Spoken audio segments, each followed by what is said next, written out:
for the invitation to speak tonight. I'm Jackie Harmon. I'm the Republican candidate for the Garfield County Clerk and Recorder position. I have lived in Garfield County for 30 years. I have raised my family here, and I'm proud to be a citizen of Garfield County and enjoy the many celebrations and events that we enjoy in this county.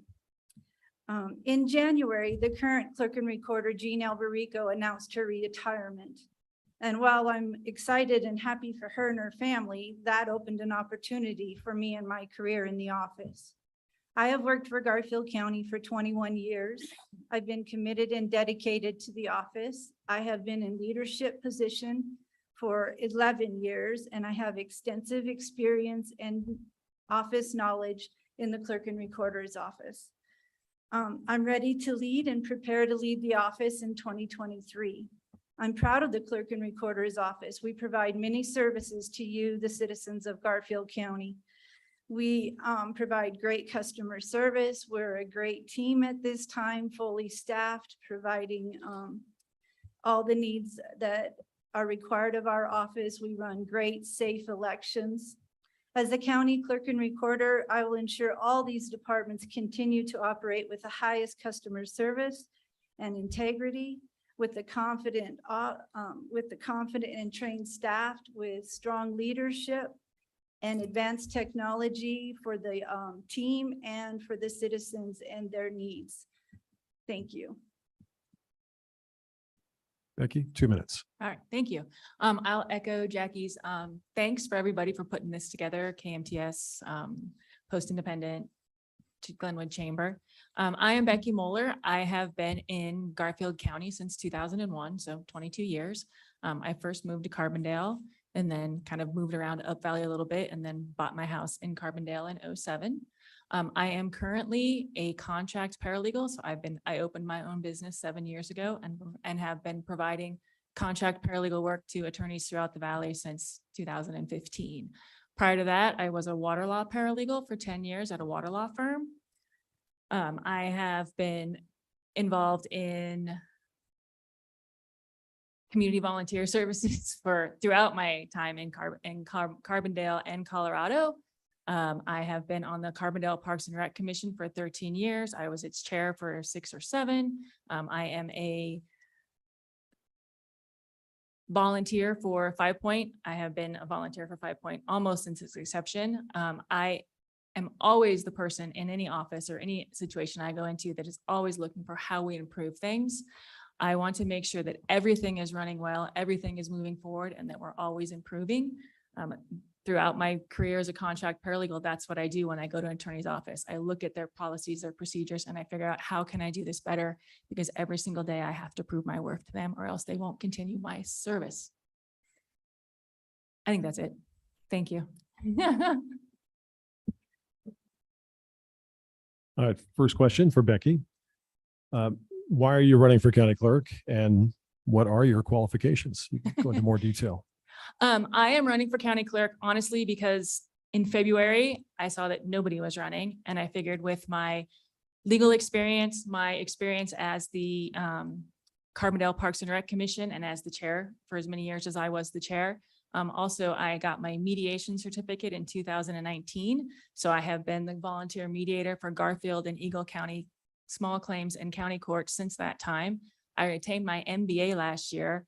So when nobody was stepping forward to run in February, I figured, well, now's my chance. I have lots of qualifications for it. And I figure I could do the job as well as anybody else. Like I said in my opening statement, I'm used to going into offices and figuring out processes and figuring out how I can improve things.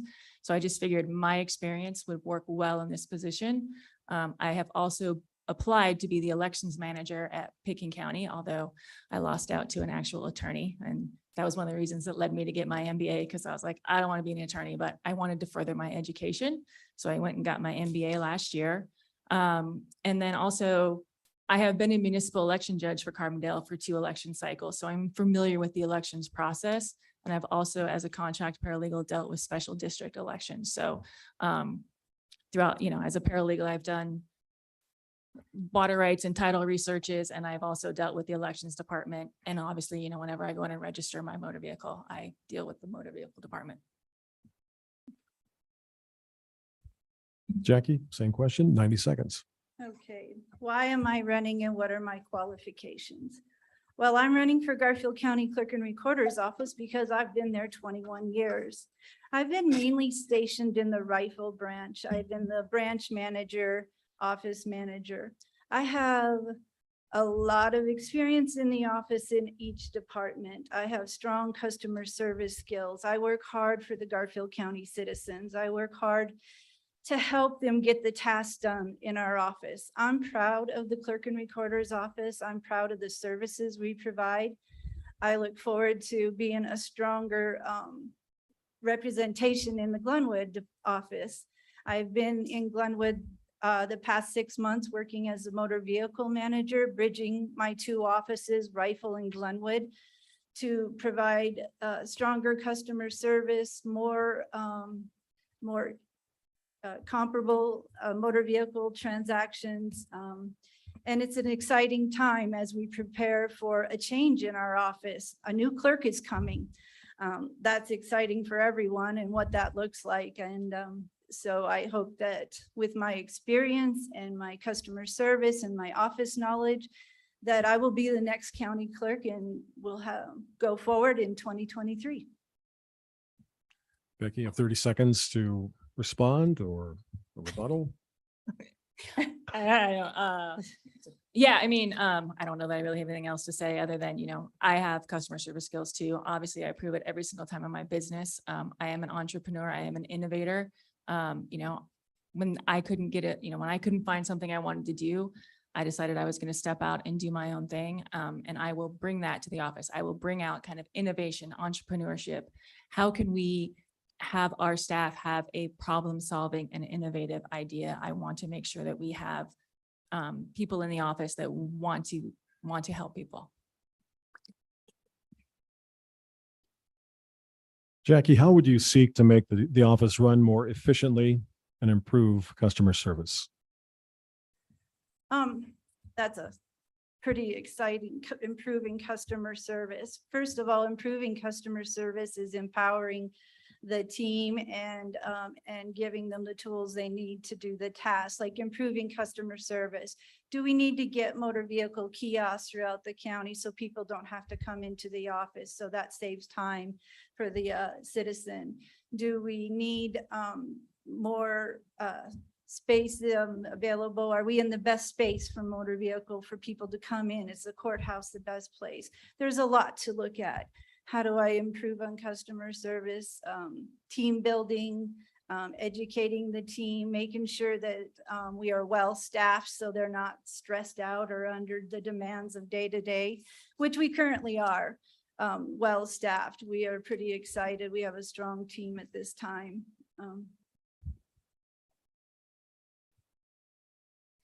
I kind of lost the question. Sorry. I went on customer service. Becky, efficiency and improving customer service. How would you go about that? So I have been out talking to car dealerships and I have been informed by the the title clerks of the car dealerships that the statutory deadline for getting car titles done is currently not being met. And so that results in some people having to redo their car loan paperwork.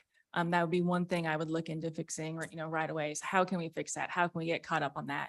And how can we keep us caught up with that over and over, once we move on and get caught up? I would also look at, like Jackie said, how do we increase the efficiency for motor vehicles? Let's get as many people as we can signing up through online rather than mailing in their stuff. Is there any way to send out our motor vehicle registration via email like we do, for business registration? We all click the little button that says we want to be informed by email when our annual report is due. Let's do that with the motor vehicle registration so that we're getting paper and stamps taken off of our budget. I would also look at providing deeds 24/7 so that we can, have the person that's currently in the office that is responding to emails for deeds actually being able to do something that doesn't need to be, that a computer can do, basically. I want to find every single opportunity we can to have a computer do a job so that we can free up the staff to actually do jobs that can't be done by a computer. Jackie, 30 seconds response. Well, I'm really glad for the opportunity to visit a little bit about the dealership's concerns. The dealerships are our customers. We work hard for the dealerships too. When they bring their titles in, we focus on those and get their transactions done. Also, their customers are my customers. So when we are hearing that we're not meeting statutory demands, which there is not a statutory demand, there is a date stamp that we put on our title work, and we're able to, that protects the redo of the title work. But we do, on an average, 2,000 titles a month in our office.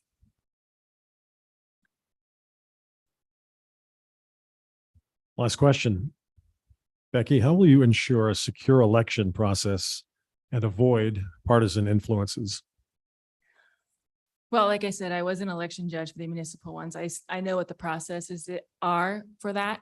And I think what we need to do is educate people, be out in the schools, be out in civic organizations, and just let people know what the processes are so that they understand. And if somebody comes up to them and says, we're doing this, they can be like, well, that's not what I learned at so-and-so, and just really open the gate so that people feel that they can come to the clerk's office and to me to ask questions so that they understand what the process is.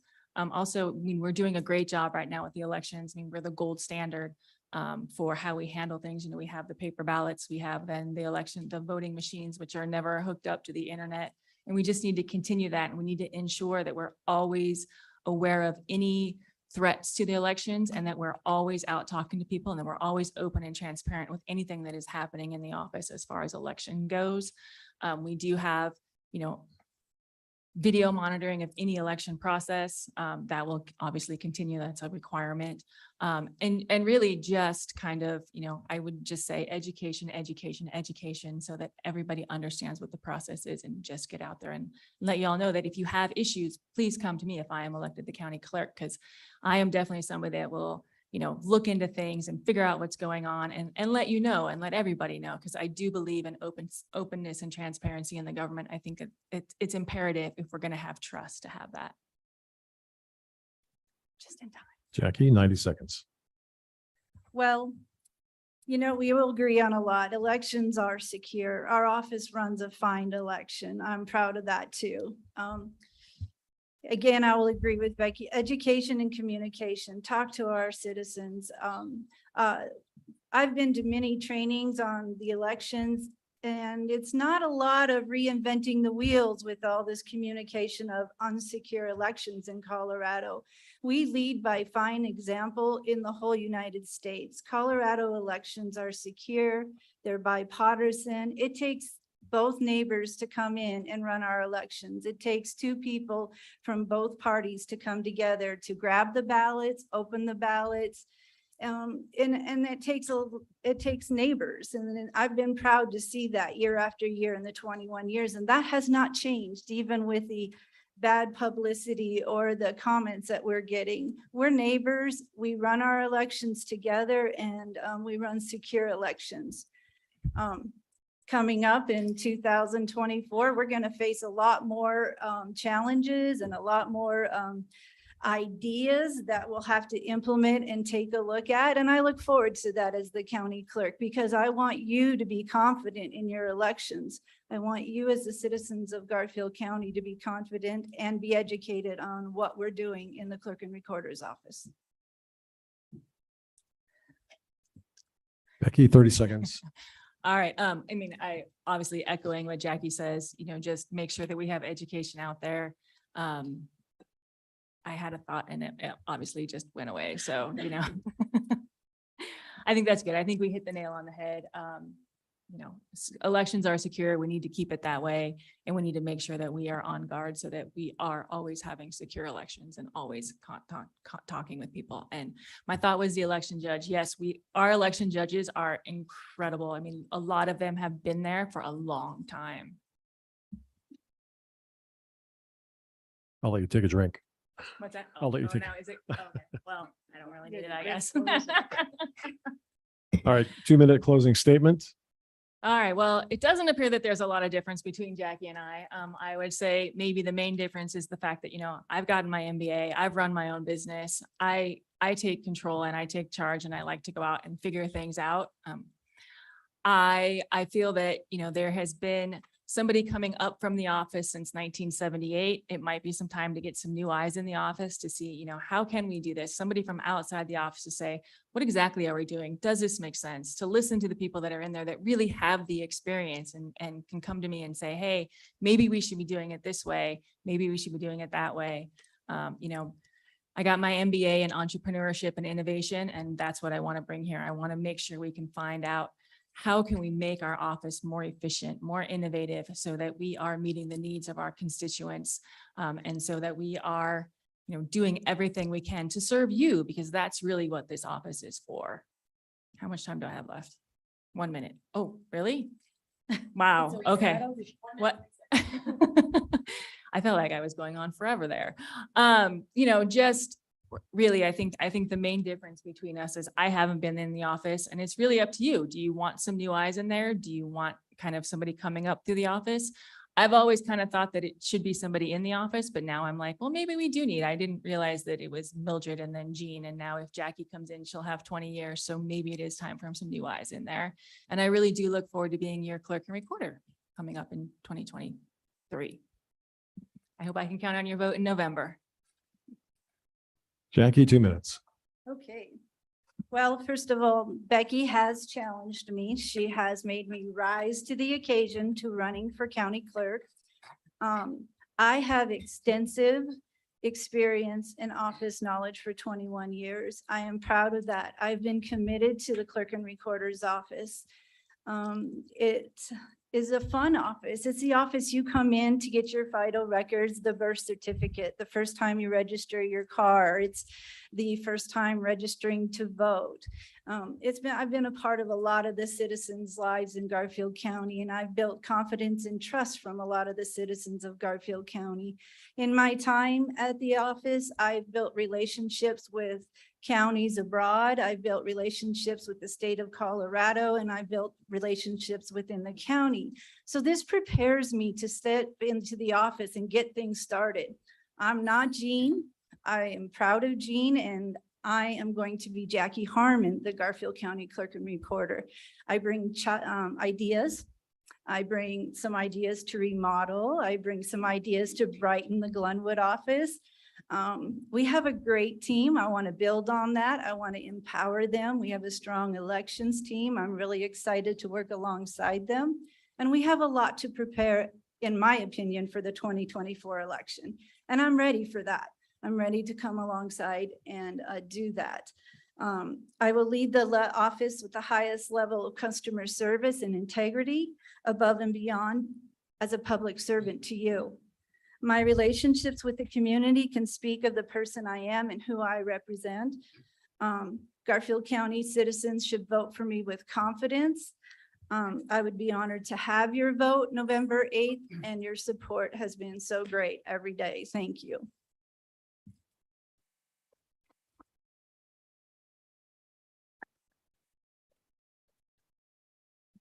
Garfield County Clerk and Recorder candidates, Becky Muller and Jackie Harmon. Thank you very much. This time I'd like to invite our Garfield County Treasurer candidates, Gary Cooey and Aaron Diaz.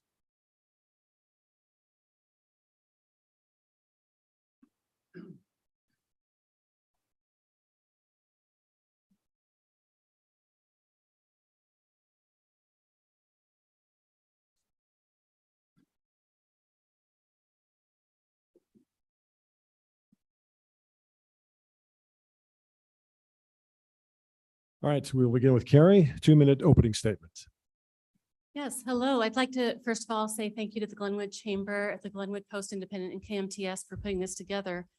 It's a valuable thing for us to be able to talk to the community about why we're running for office and why we'd like to represent them. First of all, just to give you a little bit of a biography about myself, I've lived in Garfield County since 1989. I'm a 5th generation Western Coloradan, and my husband and I live on a family-owned cattle ranch south of Silt. We've raised 6 children. I have a great deal of experience in a large retail management situation where I did cash management and managed human resources. I've also been in the construction industry where I have managed those budgets and done estimating and proposals for those, for that company. My education is a bachelor's in accounting and business management.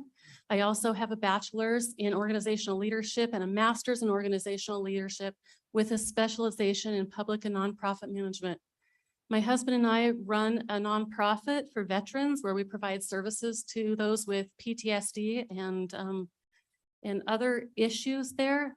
And I've had some amazing accomplishments in the last 2.5 years in office. I'm hoping we'll be able to expand on that more in this discussion. And I really appreciate you guys taking your time to watch us tonight. I'm hoping that we'll get a chance to display the differences between us. And I'd like to demonstrate to you how I may be the better choice here because of the 2.5 years of experience and the successes we've had there. I really appreciate it. Aaron, 2 minutes.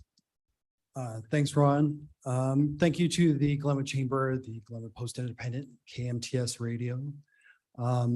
It's great to have this opportunity to talk with all of you here tonight and everybody at home. Hopefully we have a decent sized audience to hear what the differences are between me and my opponent. I am a 4th generation Garfield County resident. My son, who's a senior at Rifle High School, he's our 5th generation. When I graduated from Rifle High School nearly 30 years ago is when I started my career, my passion in public service. I went to the University of Colorado and I served as a legislative aide in Representative Russell George's office in the Colorado House of Representatives. From there, I moved my way up, different campaigns, did other things, worked in Senator Wayne Allard's office out in Washington, D.C., also in Congressman Bob Shaver's office, and in the office of Governor Bill Owens in workforce development. You might say, well, wow, that's a lot of Republicans. It's like, yeah, because I used to be a Republican. And then I changed parties, but I've done a lot of other things along the way too. Came back, worked as the Associated Governments of Northwest Colorado Executive Director here, and served the counties and municipalities in this area on energy impact issues. Then I moved on and worked on sustainability issues as the municipal rep for waste management. And then I also ran for and won a seat on the SILT trustee board.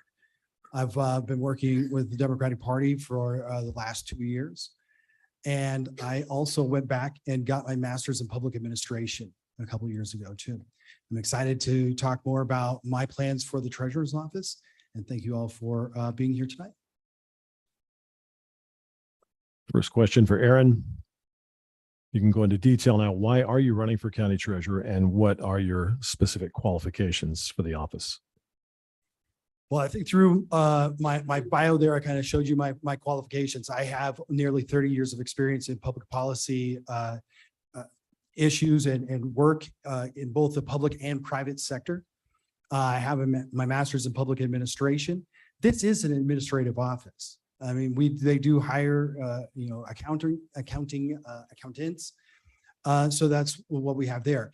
As far as what my plans are for this office, I believe that my opponent was appointed in a partisan fashion. I disagreed with that. That was the first point when I was asked to come and run for this office. That's the first thing I found out about. But as I pulled that thread a little bit more, I realized we need to increase transparency in this office.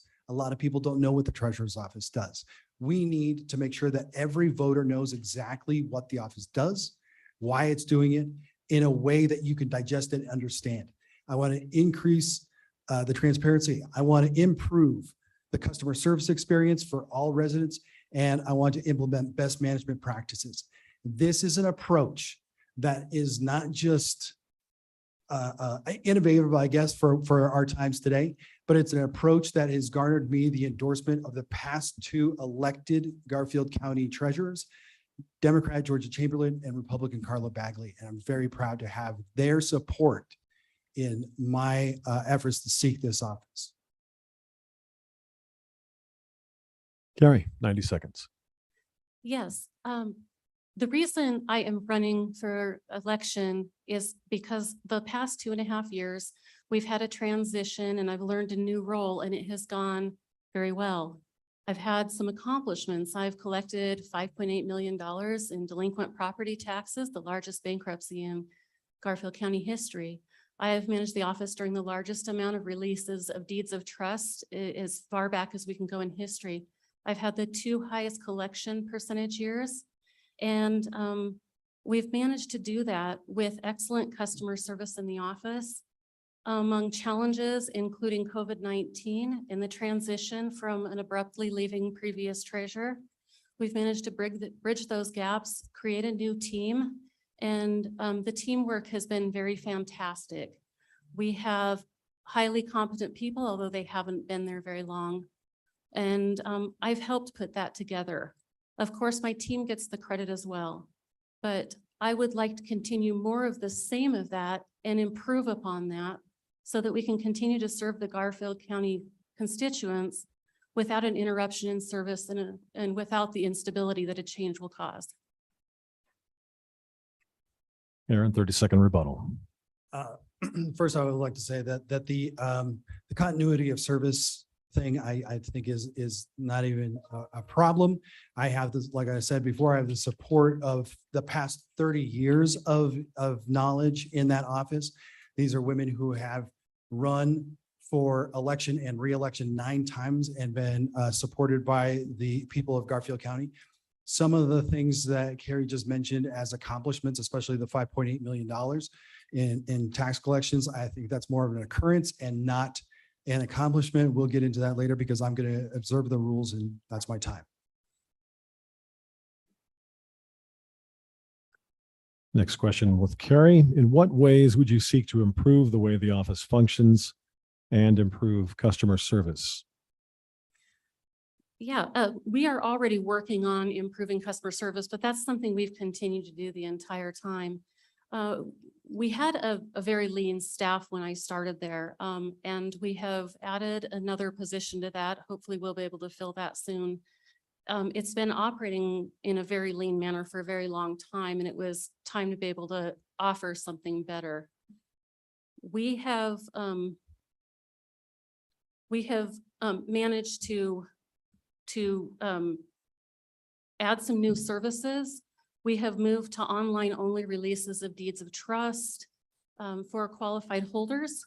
We have moved to online foreclosures, which will reduce the occurrence of bid rigging where there are illegal activities going on in the courthouse, which will reduce the obligation of the county to deal with that. We are also moving to online foreclosure, online abilities to pay your taxes and to receive a text to pay your bill, including new payment options such as Google Pay and Apple Pay. And the innovation is all in the works right now. Aaron, same question, 90 seconds. I think everything that I want to do is about customer service. Increasing the transparency will allow you to know objectively what the office is doing, why, and how it's doing it on your behalf. And then implementing best management practices, helping the staff be put in positions where they can be empowered, where they can be put in a position to succeed, or something that we need to do. I mean, as a workforce all across, Garfield County, people understand the changing nature of work, and we need to adapt to those changes before they hit us at a governmental administrative level. We need to know exactly what's happening in this office from top to bottom. And you need to know that you're getting exactly what it is that you deserve from your elected officials. And that is exactly how I'm going to administer that office. And that's why the difference is when she talks about collecting $5.8 million, that's something that was already built into the bankruptcy proceedings for URSA. That was money where they listed Garfield County as the #1 creditor. We were going to get that money. It was an occurrence. It wasn't an achievement. And you will know the difference when I'm your treasurer. Carrie, 30-second rebuttal. So there is an amount of process that goes into that bankruptcy procedure, and you do have to make sure that you don't damage the relationships in the process. Yes, the money is built into it, but you still have to deal with the new company, and you have to foster those relationships with the new company. But you're forgetting that's not the only accomplishment we've had in that amount of time. And we've managed to run things without a hitch in the last 2.5 years. A very good seamless transition without any major hiccups, without any major news stories.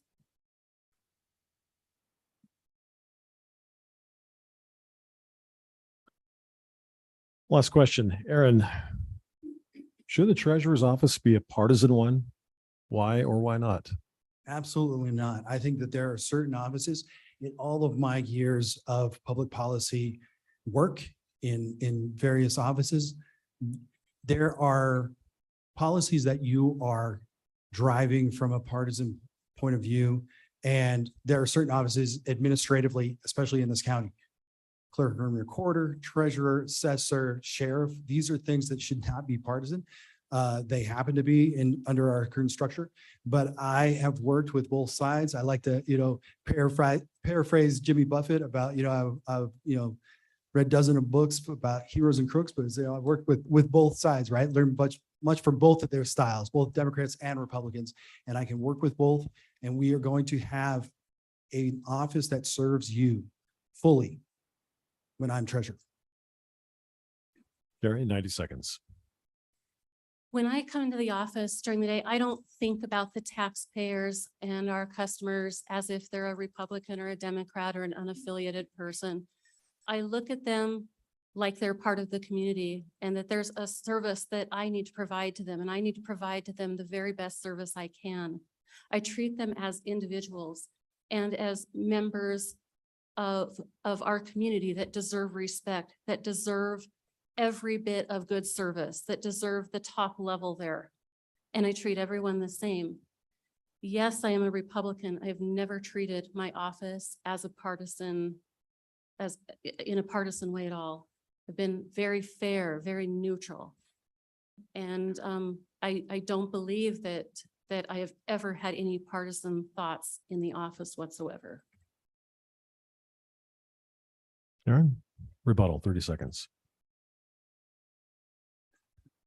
That's hard to say. I mean, I do personally like Carrie, but I think that this is not a critique of her. I applaud her for trying to step up and serve the people. And I just think that this is one that it's real more of a criticism on the way that the commissioners, I feel, injected partisanship into it when they took somebody who had zero public policy experience at any level and said, we're going to take our Garfield County Republican chair and make her the next treasurer. All right, closing statements. Aaron, 2 minutes. Once again, I want to thank everybody for listening online and here, and the Glenwood Chamber, Post Independent, KMTS, and you, Ron. Thank you so much for your work tonight. I was thinking about this line, and I heard a guy once say, not just some guy, say that sometimes you sit there and you have Ritz crackers. You think you have Ritz crackers, and then after a long time, you realize you've just been getting saltines. And I think a lot of our politicians sit around and hope that you either don't care or don't know the difference between the two. What becomes tragic is when our public officials either don't know or don't care about the difference. I know the difference. I know the difference between an accomplishment and an occurrence. And when I'm your treasurer, I will let you know exactly what's going on. I'll call my shot. I'll let you know up front, transparently, all that's happening in that office, why it's being happened on your behalf, and what the thought process went into, so that so you can evaluate me. I read a letter to the editor today that talked about accountability. And I believe in accountability, and elections are an opportunity for us to have accountability for our public officials. I'm asking you, under all of my experience that I have had from the federal, state, and local levels, experience and a plan that our past two treasurers have endorsed. I think you understand the difference between our skill set. I know that our past treasurers do, and I humbly and respectfully ask for your vote this fall. Thank you very much. Carrie, 2 minutes. Yeah, I want to thank you all for taking the time out of your evening and listening to these. It's very important to have some civic participation. I just wanted to tell you all, thank you for the support that I've had for the last 2.5 years. I've had a lot of people come in and tell me that they like the way things are going, that they like the way my office treats them. I've had a lot of thank yous that way. The other thing I wanted to point out is that when I was appointed, it was because the previous treasurer left midterm and left in a hurry. And this is one of the treasurers that has endorsed my opponent. It left a big gap in that office, and it left employees who felt like they didn't have a leader. And I bridged that gap, and I think that may be my most important accomplishment there. It's hard to go on when you don't know what your next steps are going to be, and you don't have a sense of direction. I provided that to the office. In addition, I will continue to strive to be better. I know things aren't perfect. I know that I will continue to improve, and I will always look for the better because I've already done it. I really ask for your support in this. Now is not the time to have the instability of a change. We have had a really good 2.5-year run. The employees are happy right now. We are able to keep things going the way they are and improve as we go. So I would really appreciate your support in continuing that. Carrie Cooey and Aaron Diaz are Garfield County Treasurer candidates. Thank you.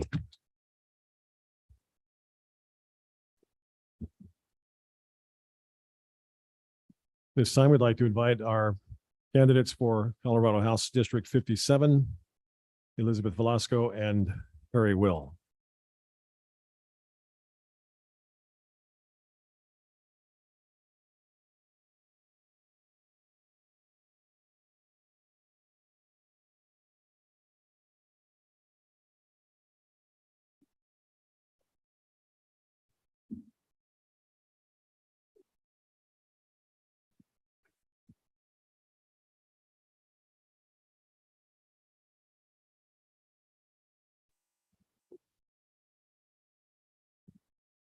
Welcome.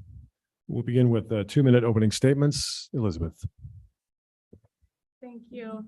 Hi, everyone.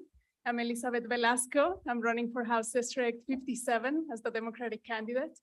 And I want to say thank you so much to our host. Thank you so much to everyone who's here, taking the time to hear my vision for Western Colorado. I am a small business owner and a wildland firefighter, and I have been serving the community for 20 years, from doing public information during the Grizzly Creek fire, to volunteering at the food distribution centers during COVID, and also serving, working with the courts, the hospitals, nonprofits, and school districts, offering language access, because we are a diverse community and a diverse district. And I am here today to ask for your vote, ask for your support, ask for your treasure. I am a working family candidate. I am a grassroots candidate, and I am the only woman in this race. And I really care about our communities having access to healthcare, to clean air, to clean water, to reproductive rights, to a quality education, no matter where we live, no matter our zip code. So I really want to ask for your support again. And I know that we are stronger together. All right, 2 minutes. Thank you. And thanks for the opportunity. I do really appreciate the opportunity to speak here tonight. And, I have to say, I love representing House District 57. I love the people in this district. I love everything about it. I'm a longtime resident of this valley. I know the country. I know the rivers. I know the creeks. I know the mountains. And I know most of the people, or a whole lot of them. And it's been the biggest honor of my life, actually, to served for 4 years over in the Colorado legislature. And I want to say, it's been said tonight before, but I had over 40 years in public service with the state. And I see my public service, this is an extension of my public service at the House of Representatives. And, You know, it's been said, but I don't just represent Republicans, Democrats, or independents. I represent everyone over there. And I will tell you that you can look it up in Colorado politics, but I voted the most bipartisan legislator this session over there. And I run a lot of bills. I had 33 last year. And, you know, I have to tell you that my moral compass does point north. I'll always conduct myself as a gentleman. I'll never embarrass anyone from House District 57 on that House floor. I have too much respect for the institution over there. And, you know, I run a lot of bills in healthcare, behavioral health. I do a lot of stuff for our natural resources, wildfire, for wildlife. I'm on multiple committees. I'm on Capital Development Committee, Wildfire Matters Committee, Ag, Livestock and Water, Energy and Environment, Pension and Review, House Services, to name a few of the committees they put me on over there. I want to say that I don't keep track of statistics, but last year in the session that on my bills, if I was a sponsor on the bill, had a six times the chance of passing if my name was on the bill. So I am bipartisan and work across the aisle. Thank you. First question, we begin with Perry. We know public lands and water are a critical part of life and the economy for the region. What would you do to protect these natural resources? 90 seconds. That's been my lifelong career, protecting those exact resources. I have to tell you, I represent all the reasons people in this room choose to live here. And that means healthy forests. That means water, right? That means wildlife, all of our natural resources. I represent all those things. I've done it as a career and I'll continue to do that. Ask anyone at the legislature. I stand up for that stuff and they know that. I run a lot of bills that I ran sensitive species bill last year, non-game conservation bill, anything to do with natural resources, and that I'm there. I'm on the Wildfire Matters Committee, which we do a lot of bills on forest health and forest management. I say all the time, when you tie in water with forests, there's no better reservoir. There's not a better reservoir than a healthy forest. You can build dams, but the best dam you can build is have a healthy forest. Elizabeth, what would you do to protect these natural resources, the lands and water? Yeah, I know that for our community, our public lands are #1 priority. I have been talking to people from Parachute all the way to Aspen, and this is something that matters to all of us, to Republicans, unaffiliated, and Democrats. And as a wildland firefighter, I've been on the trench lines, on the fire line, making sure that everyone is safe. And I know that in our district, 60% of our geography is public lands. So that's a huge, it's a huge treasure that we have. And we know that we depend on our natural resources for recreation, for conservation, and also for our health. And last year, I testified for a bill where they were doing more air monitoring, because last year we had a day in where we had the worst air quality in the world here in our community. And that was because of compounding effects of smoke. So I know that there's so much that we have to do to have a resilient community. So I look forward to bringing that to the legislature and representing our communities well and working with everyone, because we all depend on our natural resources, and always putting Western Colorado first, because we are, as a state, doing our part, and we have to hold the other states accountable, like California and Arizona. And also, we don't want any diversions of our water to the urban areas. So I know that this is a huge issue for us. Very 30-second response. Yeah, so, I mean, I'm a conservationist, not a preservationist, and that's what we've done with our forest in the last 100 years. We've been in the preservation mode. That's why we have these mega fires. Yeah, there's the climate change, there's the, the drought situation we've been in, but, these mega fires are, beetle kill, those type of things that could have been managed if we had good forest management. And that takes money, it takes a workforce, it takes a workforce we don't have. I'm running a bill this year on workforce for getting people into the timber industry and getting our youth involved in it and encouraged by it. Elizabeth, what do you think lawmakers, state lawmakers should do to help address the rising cost of housing statewide? Yeah, I can tell you, growing up, my parents were working 3 jobs to be able to afford to live here, to be able to afford to pay rent. And that's something that our families are going through now. And as a working class candidate and a champion for working class families, I look forward to bringing innovative solutions to the legislature, from supporting people so that they're able to get a loan to buy a house, and supporting municipalities so that they can work on their own affordable housing projects, and making sure that we are supporting mobile home owners to buy up their land and they're able to invest back in their homes. And I also saw that when our housing is tied to our employment, that was a huge issue where my parents were actually uplifted from their home of 10 years because their employment changed. So these are things that we always have to put into account, is that we don't want to leave anyone behind. And I will always put our working families first. Very same question, 90 seconds. Thank you. Affordable housing is tough, and you can't wave a magic wand and solve it. You can't. So I think there's some federal funding available that we need to pressure for federal funding for some of our affordable housing. I ran multiple bills, actually. Dylan Roberts was in the House. I ran 2 affordable housing bills with him, one 2 years ago and one this year. We got the revolving loan fund. So he said that, it's bipartisan, and we work together over there to try to solve these. Part of what we've morphed into is if you look at the state of Colorado, we're at what, about 6 million people now in this state.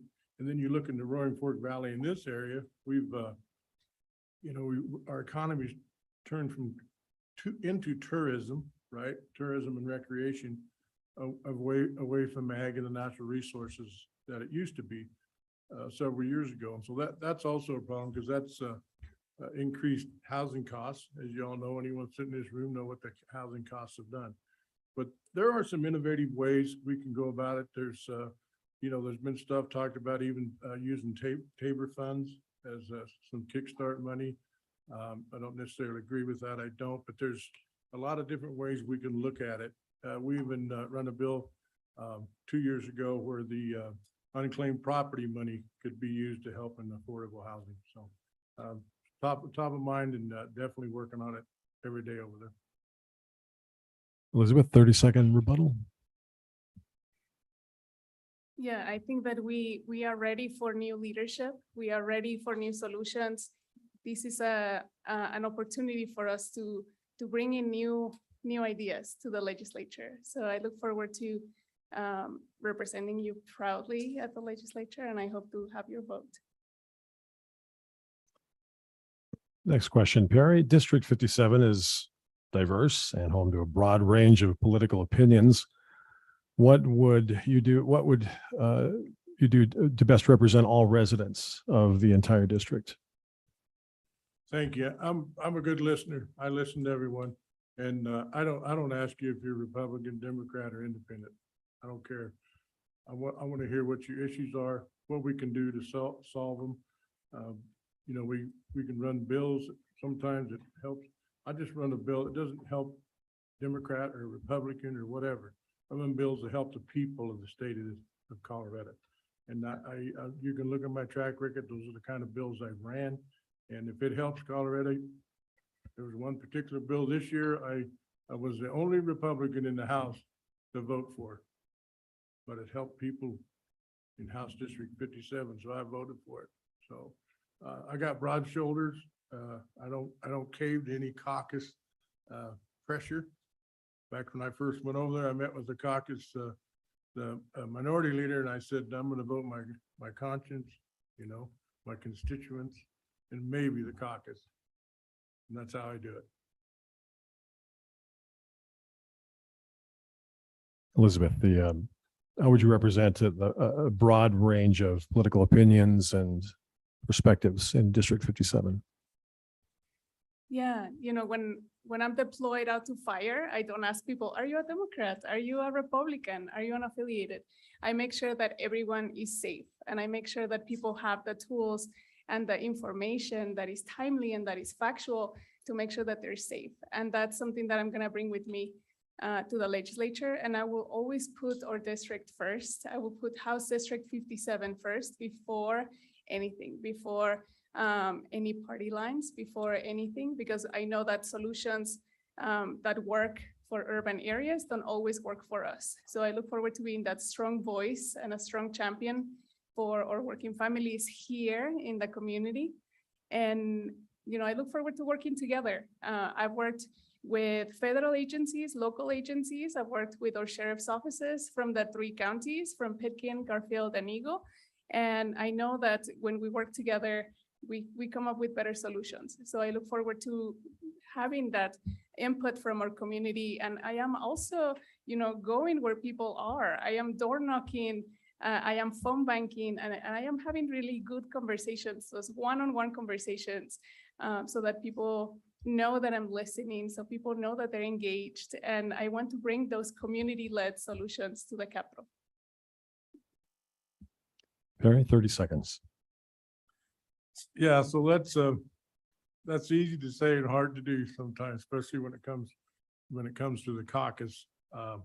I've witnessed it for 4 years, but we do have to work together. And I asked my opponent Elizabeth at Club 20, I said, will you promise me to be as bipartisan as I am if you get over there? And I can tell you, I've not seen that from the other caucus. I'm not saying that you wouldn't, but I have to say I've not seen that. And so that's what we need, people representing this district, is that's going to work for the people. It's about people. It's not about party. People before party. Elizabeth, what is the role of the state in addressing healthcare costs, especially for rural Coloradans? I see that the role of the state, really is about removing barriers of access so that people have those opportunities to be able to get good healthcare. And I know that right now, healthcare looks like going to the emergency room when something's wrong. We are not doing that preventative work because people can't afford it. So I look forward to working on that. And I know that even the teachers and even our working families, even when they have the insurance from their work, they're not able to afford it. So we need to keep bringing the prices of healthcare down. We need to invest in education and training to have more providers. We need to work together with our community clinics so that they can offer more, they have more offerings. And also thinking of innovative solutions and bringing in those nonprofits and those private partners to work together, because we know that, even a peer support group can be very powerful, especially when it comes to healthcare for our students and for young people in the community. So I know that healthcare is a huge issue for us here in the community. We have some of the most expensive cost of healthcare in the state. And I am gonna go to Denver to put our district first and fight against those special interests, because we see that the special interests are making more and more money and our community needs that access. All right, healthcare, 90 seconds. Yeah, thank you. I ran, actually last year, four bills on trying to drive down the cost of healthcare. If you look around the counties, there's 64 counties in the state, there's a whole lot of those counties that they're about 50% on Medicaid. And that's tough. But my main concern with healthcare in rural Colorado is we have to protect our rural hospitals and our facilities, because you can have the best health insurance in the world. If you don't have a facility to treat you, it's worthless. So I'm on the hospital board down at Grand River, but I can tell you in the legislature, I really work to protect our critical access hospitals, because they have to make it monetarily, right? Craig Memorial and Craig's had issues. They're kind of getting back on their feet, but we have to have you know, it's, people worry about, you know, surgeries and those type of things. If you're in Rangeley and get bucked off your horse and got a broken arm, you know, you don't need surgery. You need to get to the hospital and get some things taken care of, and that critical access hospital provides that. We need to do that in our rural communities. I see it in 57. Now 57 obviously has changed, so it's somewhat different because I don't have the Meeker, Pioneer, and Rangeley and Craig hospitals, but we have the same issues with Rifle and Up Valley to the Upper Roaring Fork in this new district. So we have to protect our healthcare facilities. And then the price of healthcare, I run bills on reducing prescription drug prices this year.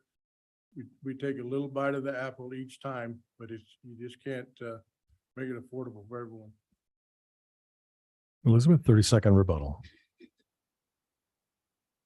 In our communities, we have some of the most expensive hospitals in the country. So these are, we know who's getting all the money and who's lining their pockets and who is feeling the pressure, and that's our working families. Our working families are the ones that are not having access to quality healthcare.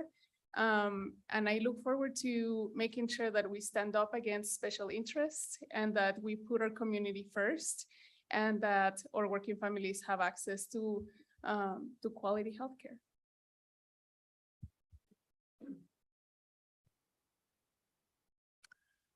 Perry, what could the legislature do to help increase mental health care accessibility for rural communities? So this year, we spent a lot of money helping with behavioral health, ran several bills on behavioral health as well, along with telehealth. I think one of the telehealth bill I ran was one of the best mental health bills that I've been involved with. But we understand that need in these communities, especially in rural Colorado. You can talk to your law enforcement people. We need places, beds, and facilities for people that are in crisis to go to. We've put a little, I think it was around 400 million into this year in the behavioral health system in Colorado. Obviously, rural Colorado received some of that as well. But it's you know, we talk about the rural urban divide. That's a real problem when you're trying to get help in rural Colorado, and because we don't have the facilities, but we're working on that. And mental health is probably the number one thing. You know, in Denver, if you look at it, they figure they spend about $100,000 per homeless person in Denver. We spend $19,000 in Denver teaching our school kids. So we need to address it and address it in the right ways. And we're doing it a little bit at a time. Again, it's just not a magic wand that you can just fix. You can say you can, but when you get there, it's not that easy. Elizabeth, mental health care accessibility, how would you improve it?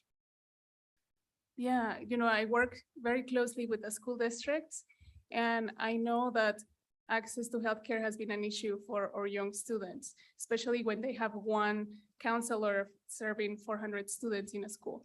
So I think that our students and our young people deserve better, and we have to do better. And I know that we need more addiction centers. We need more access to rehabilitation centers.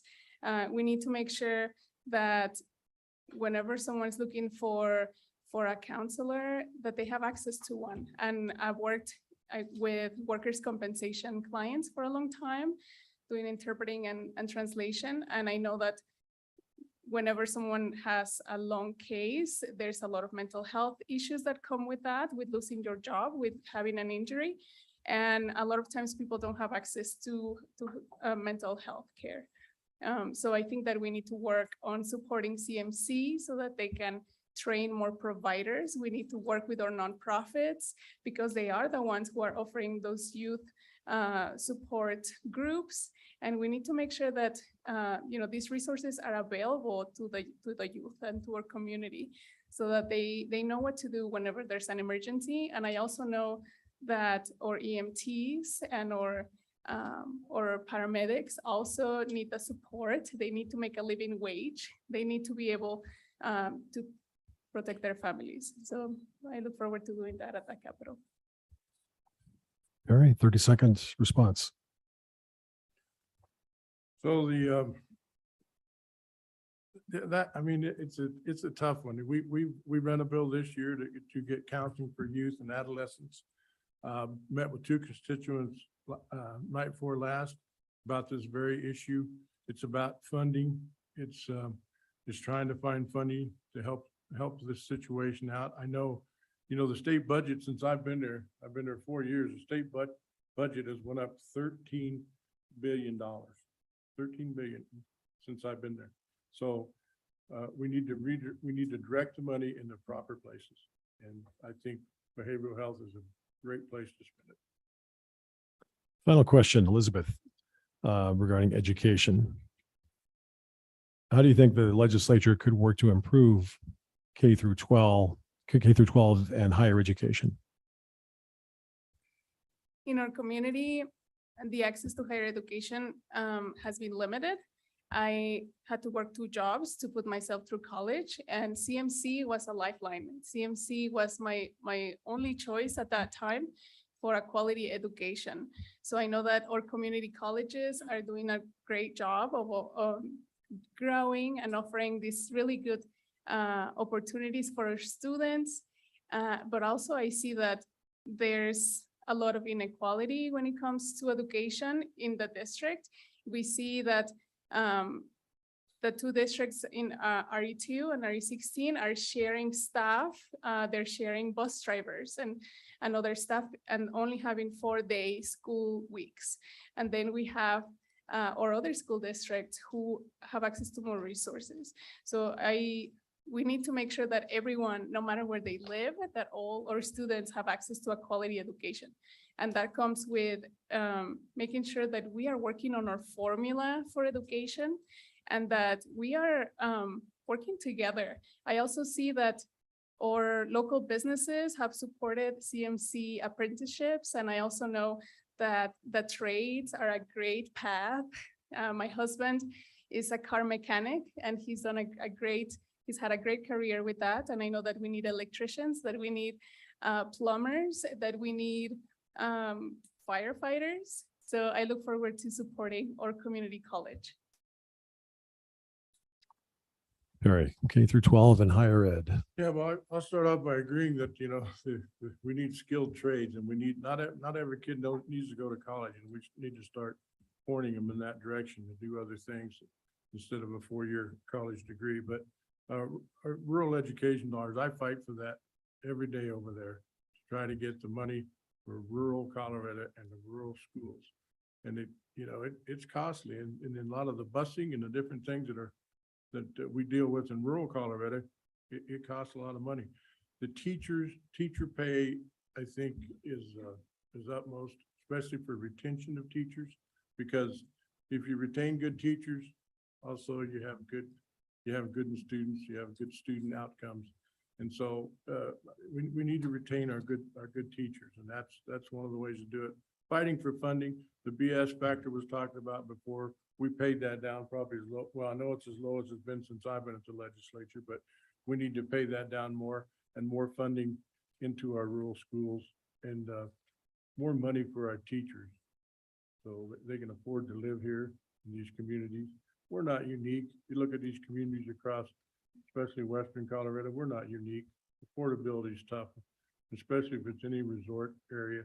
Affordability is tough. So fight for education, fight for education dollars. Elizabeth, 30-second response. Yeah, and also we need to take advantage of all the federal funding. Right now, there's federal funds for electric buses for our kids, so they're not inhaling those toxic fumes when they're on their way to school.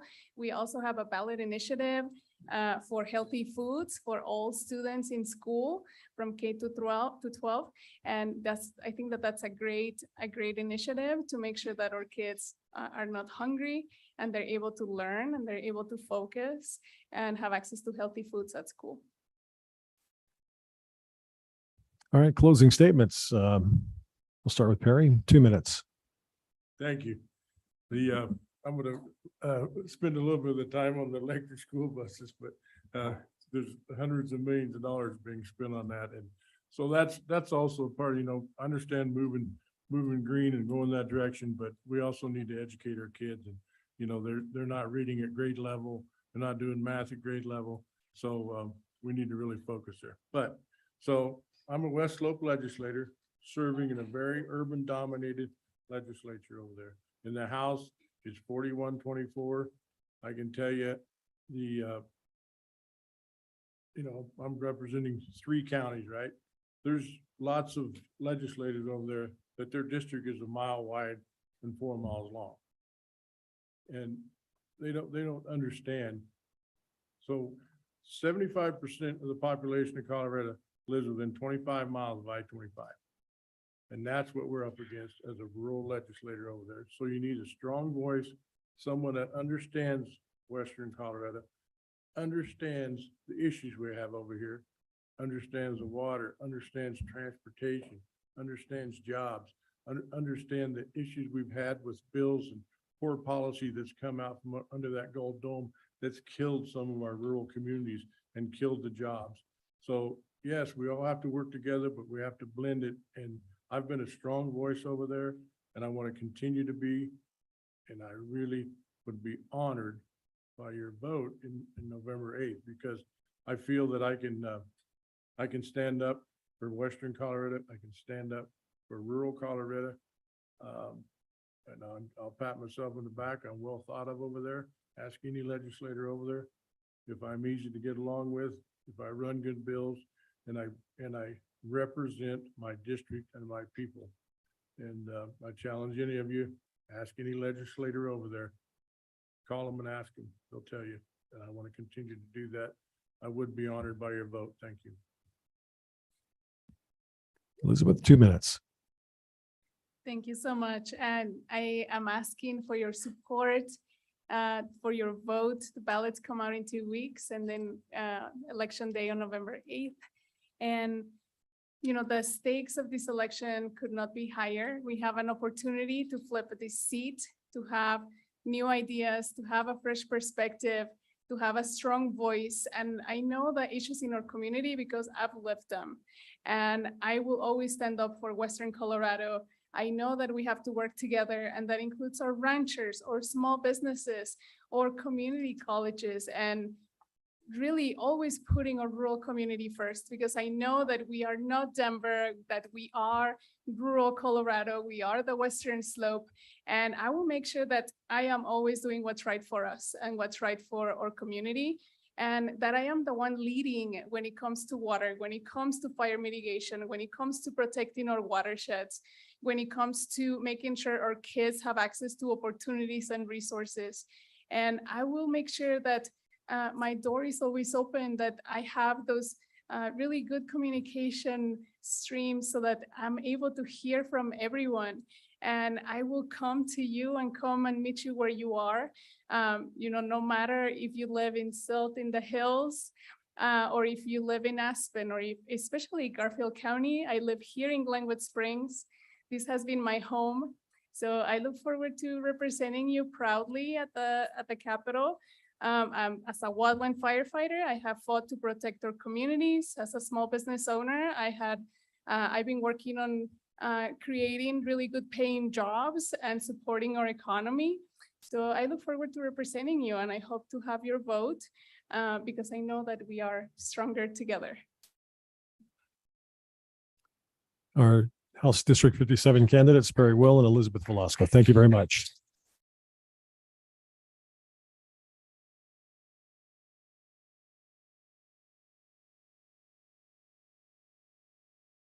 Next, we'll have a discussion on ballot issue 2C, the Glenwood Springs accommodations tax.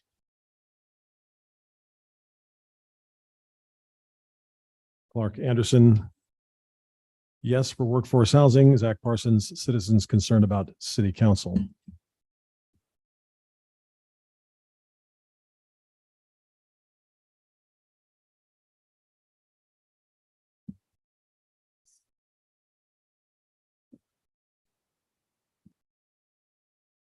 Good.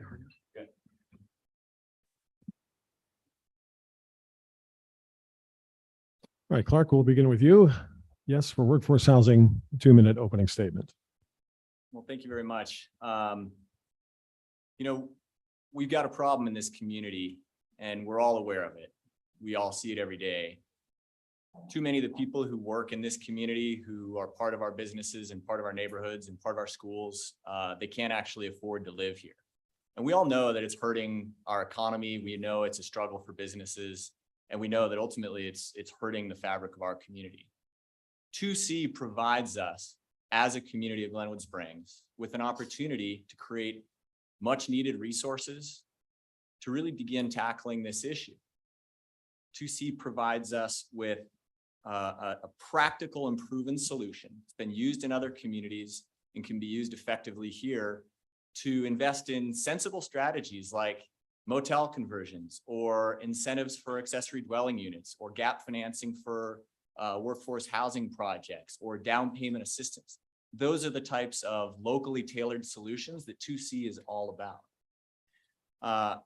The good news is we won't actually pay for it as locals. 2C is funded by a modest 2.5% increase in our lodging tax. So our short-term rentals and our other accommodations are helping provide the revenue because the visitors who stay in them are paying for this. And what that allows us to do is to tackle this problem in a meaningful way with the resources that we need to do so. 2C also provides some very sensible safeguards that ensure that this funding will be used effectively and provide accountability, like a board, independent board that will oversee the investments. The funding can only be used for our Glenwood Springs workforce, people who work in local Glenwood businesses, a 20-year sunset, an annual audit, and the funding cannot be moved to any other part of the budget. So it all has to go towards workforce housing. Thank you. Zach, 2 minutes. All right, thank you very much. There's two questions that have to be asked. The first one is the city of Glenwood Springs doing a good job with the budget that they have currently and the record-breaking tax revenues that they're currently bringing in? And the second question is, do you trust the city of Glenwood Springs to do a good job with even more money? And I submit to you that the answer is no. You can look at project after project, year after year, that this city and this city council has messed up. You can drive across Midland Avenue and see 4 different fences, 4 different colors on a project that was touted as being a significant street action with federal dollars being invested. But the city's plan turned out to not be what we were promised. A beautiful street. We got 4 different fences. The examples go on and on. You can look at roundabouts where trucks get stuck and they can't even get through. You can look at a city of Glenwood Springs who can't find a city manager, and so they're going to spend $10,000 more, along with an additional housing stipend, along with an additional increase in the amount that they're going to pay an individual, just to try to bring someone to the city to work with this mess of a city council. Now, I want to respond to a couple of the thoughts that Clark brought up, and one of them is that people from out of town are going to be the only ones paying for that, and that's just not the case. Lodging owners are going to be forced to make a decision as to what to do and whether or not they have the ability to pass those funds onto the other tourists. If you walk around town and talk to lodging owners, one of them is 8 out of their 10 employees are currently housed on site in the hotel. Another one, 6 out of 10 live on the property. And so why are we targeting the lodging community with this tax when they're the ones who are actually trying to solve some of the housing issues? But instead, the city wants to pick on them because they think they can get away with it. And that's the only ballot measure they can pass. We'll talk about that more. First question for Zach, and each of you will be asked the same question, and the response will be 60 seconds. Zach, how do we determine who within our local workforce benefits from this funding? It's a great question.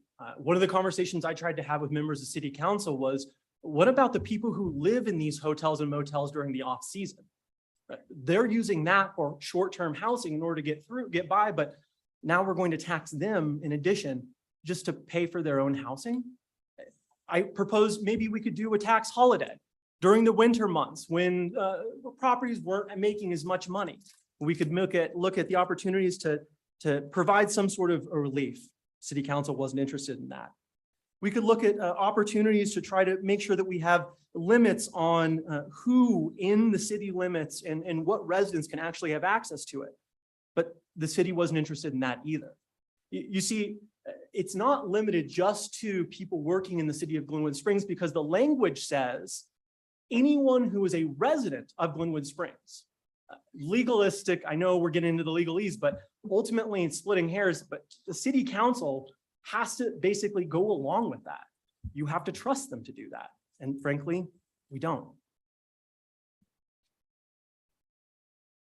All right, same question. I apologize. There was a typo. 90 seconds. So Oh, that's- okay. So, Fair enough. That's why I stopped there. but No worries. May I okay. begin? Thornton, go ahead. How do we determine who within our local workforce benefits from this funding?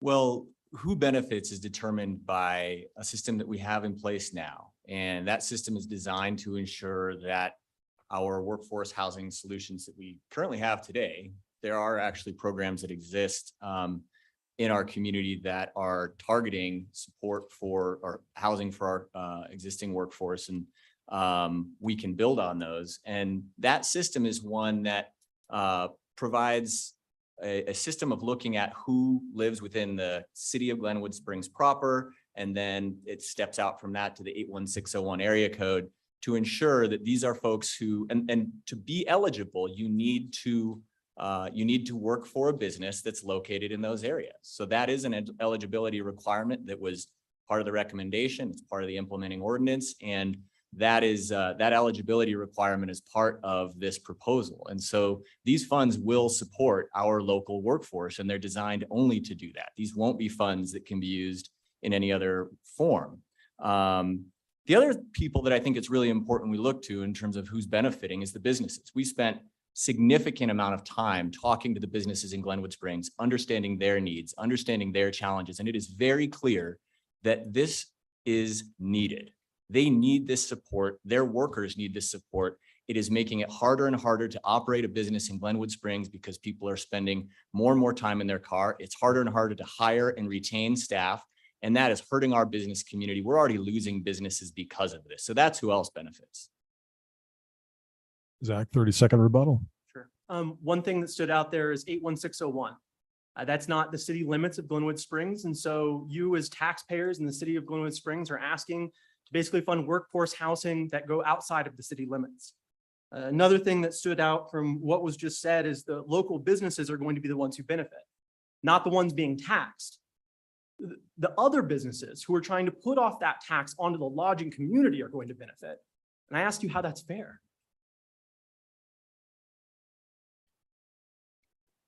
Clark, do you think the workforce housing fund will spur further growth of Glenwood Springs? Why or why not? That's a great question. You know, look, we all love Glenwood Springs, and I think we want to keep the parts about Glenwood Springs that are great today. We want to keep them that way. So it's a good question. The reality is this is not going to have any influence over the way that the amount or way that Glenwood grows over the next 20 years. Glenwood Springs is going to grow over the next 20 years. That's going to happen. It's a sure thing.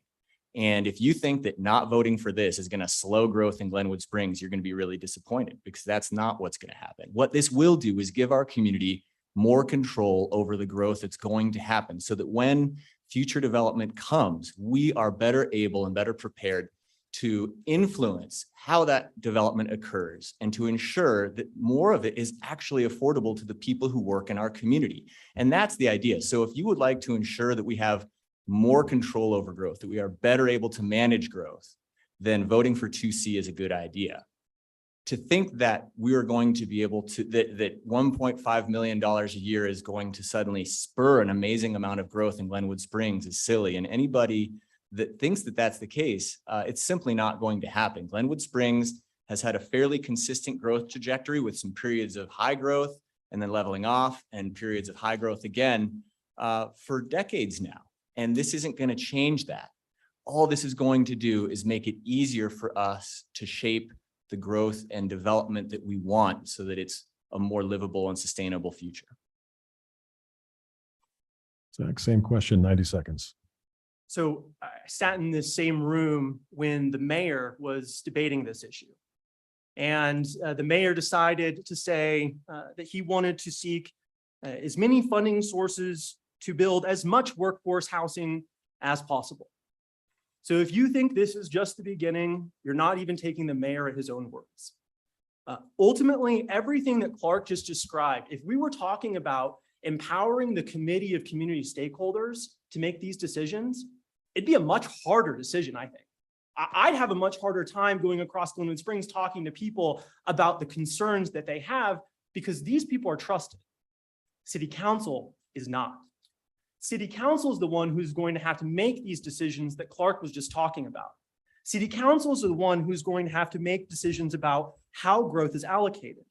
And what we're talking about is shifting growth from private development to public development. So the question is, do you trust the city of Glenwood Springs to go out there and to direct how we're going to build houses and where we're going to build them? Or do you trust a private market? I think the answer is clear. Anything the city touches falls apart. Why would you support it if it's going to be that way? They've already had options that have been successful where they gave money to people like Habitat for Humanity, other organizations. But this empowers the city to have way too much control over additional money when they've already proved they can't handle it. Clark, 30-second rebuttal. Yeah, sure. There's a couple things to make sure we're really clear about here. First of all, we're talking about 5 generations of city councils here. So whatever your feeling is about the current city council, that's really not the question at hand. Okay, what we're talking about is creating much needed resources for the most significant challenge facing our economy. We need tools to be able to take this on, and that's what this provides. The other thing is that this is not going to be public development. If you're suggesting that we can start doing public development with $1.5 million a year, we can't. This is going to provide gap financing for public-private partnerships and small incentives for local homeowners and down payment assistance. That is not public housing projects, so it's disingenuous to suggest it is. Do I have more time? No. Oh, okay. What assurances do citizens have that these funds will be used for workforce housing? Zach? Well, you know, the first thing that stands out is when you look at the costs, one of the costs that can be attributed to this is administration costs. So the question that follows is, are we looking at a housing czar to be basically paid for out of this funds? I mean, who's going to administer this? The city is basically going to go out and hire somebody else, pay for another massive study. And at the end of the day, we're going to see $1.5 million basically turn into 600 grand because the city's going to waste half of it. The end of the day, you have to look at just some of the basics that have happened in this very chamber. Councilman Hershey proposed a proposal that said that council members should not be allowed to profit off of this indefinitely, should not be able to make any money in perpetuity. You know what it was met with? Silence. Not even a second, not a debate, nothing.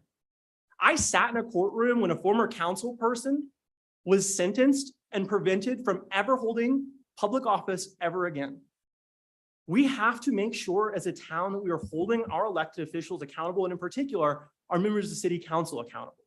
And the way to do that is to make sure that we're not giving them blank checks. This ballot measure essentially allows the city to determine how to spend that money. If it was just what Clark was saying, that'd be a different story. But don't trust the mayor and the rest of the council to start building giant developments or whatever else they decide to do with the money that they're saying they're going to be able to raise in addition to this. Accountability is really important. And I think it's probably useful to take a look at the implementing ordinance that provides a lot of accountability measures. It provides for things like establishing a distinct 7-member board that's going to really implement these funds. It explicitly says that the funds can only be used for direct program costs. And so it lays out a lot of these important points. It also explains that there will be an annual audit It explains that there's a 20-year sunset, so those provide accountability. And at the end of the day, we are going to be able to, as a community, hold our council members accountable to everything they do. This is not about the council today. This is about solving a long-term challenge for our community and creating the resources we need to do that. It's very easy to make this about today's council, but that is a distraction from what we're really talking about, which is how do we create an economy in Glenwood Springs that's truly viable? I have talked to members of the businesses community who have said to me, this is a question of viability for us. This is a question for how do we continue to make it work here? Because this problem is becoming so significant that we're asking really hard questions about how we operate. And these aren't just low-paying jobs. I'm talking about things like senior living facilities. Okay, so thank you. Zach, 30-second rebuttal. You know, it is about the city council because they're the ones who are going to make the decisions with the money right now if you decide to vote for this measure. Back on May 27th, they hired WR Communications and an individual named Bill Ray. If you actually pull the contract, it says, quote, "We should begin to develop a survey questionnaire and narrative around the city's housing challenges." That was part of what this city hired a communication director and basically a PR op to do before this was even put on the ballot. At the end of the day, this city is the one who has to make some of these decisions. And I wish we had a different council. I wish that maybe members of this group were up here and be able to decide some of the different factors and the different ways this could happen. But at the end of the day, you have to trust that they're not going to change an ordinance number. I'm sorry, I'm out of time. My bad. Final question. Clark, how do you think the additional tax could impact our tourism economy? Well, our tourism economy is very important, and the businesses of this community are restaurants all along 7th Street and throughout the community. The different stores we have, the outdoor stores. I mean, those are all a part of our tourism economy, as are our attractions like the adventure park, the hot springs. And these are all businesses that are supported by a broader ecosystem of businesses that need employees. We have to be able to keep and retain employees. Tom said it pretty square the other night when he said that our local economy, the biggest challenge facing it is housing. And so, yes, tourism is critical, but this is not going to hurt our tourism economy. Glenwood Springs is an amazing place. People are going to keep coming visiting here. We have outstanding assets. What we need to be able to do is make sure that we can sustain this community and sustain this economy over the long term. And this tool is one part of doing that. It's not a silver bullet. This isn't going to solve all of our problems in terms of housing or otherwise. But what this is going to do is give us a leg up so that we can start making meaningful progress on one of the most challenging problems we have in our community so that we can have a viable tourism economy over the long term. Zach, 90 seconds. So when this was originally floated, the question was whether or not to have an attractions tax along with a lodging tax. You'll notice what the result was. It's just a lodging tax. And the reason why is because there's not enough of the lodging business owners to be able to gather around in this town to be able to really stand up for it, stand against it. They're doing their best. But when you look at the attractions tax, the amount of businesses that were upset about just the very mention of it scared it off. Glenwood Springs is a family-friendly, affordable town. It's built its reputation that way. It's not Aspen. It's not Vail. So it is going to be affecting our economy and our tourism in one way or another. Whether or not it's the business owners that have to eat that cost and decide not to include another option for housing for one of their employees. Maybe now they're going to be able to have 7 on site instead of 8 because they have to rent out one more room in order to afford this additional tax revenue. Or it could be the fact that they pass it on to that family. The family of 4 who wants to go on the vacation for the first time in 10 years from the city of Denver, because coming to Glenwood is the best vacation they can afford. They want to go rafting. They want to be able to go to a hot springs pool, but they're seeing cost after cost increase. And then their hotel, they're paying 2.5% more. 5% total increase or 5% extra tax just on lodging, just because they're coming to visit the city of Glenwood Springs. It is going to hurt our tourism economy. Clark, 30-second rebuttal. I think the point that Glenwood is a family-friendly community is really important. But I don't think we can keep saying it's an affordable community. And I don't think we'll be able to either, because our businesses are already having to increase their costs to be able to address this problem. The market is absorbing this. You've all seen it. It's more expensive to go to our restaurants. It's already more expensive to go to our hotels and our lodging. And a big part of that is because we cannot keep and retain staff in our businesses. And the reality is what we're talking about is a modest tax increase that keeps us in completely competitive with other communities. You look around other communities, Fruita, Fruita, Silverthorne, Grand Junction, 60% of the 22 peer, I'm sorry. I Go to- forget what's 30 seconds and what's not. It's very hard to keep track of time. He's very good. And I'm like, just like, let's go. All right, we'll go to closing statements, 2 minutes, and we'll begin with Zach. There's no doubt that housing is a global, national, it's a massive issue for a number of individuals, both across the United States and the world. There are policymakers who are actively working to solve that. The Federal Reserve's two big tasks are housing and employment.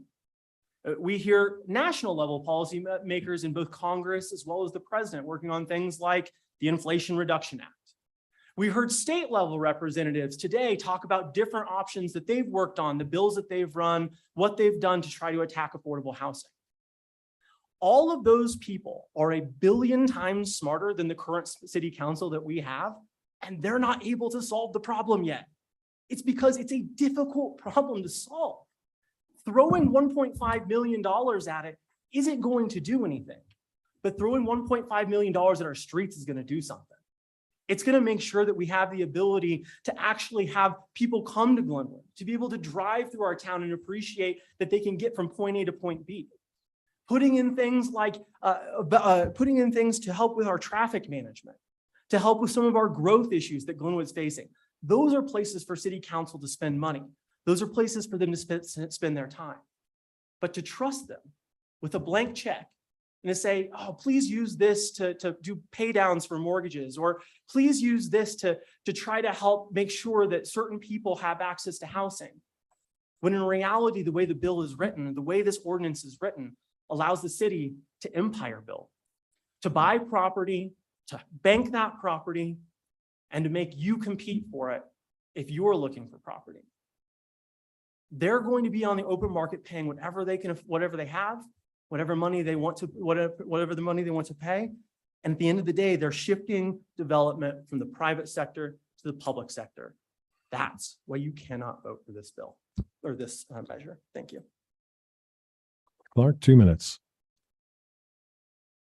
This is an awesome town. I love this community. I'm raising my kids here. And I really hope we can keep it the type of place it is today. And if we're going to do something about this problem, it's time to act. You know, it's very easy to try to distract from the issue at hand. And the issue at hand is that right now, our economy's #1 challenge is the lack of workforce housing. Is it tough to solve? Yeah, it for sure is. That's why we need some resources to work on it. Does that mean we should just ignore it? No. There's nothing that we're talking about here that is not completely practical and sensible. And I want to talk a little bit about how we got here. I am one of many people, businesses, residents, a coalition of people who've been working on this issue for months, and this is well thought through.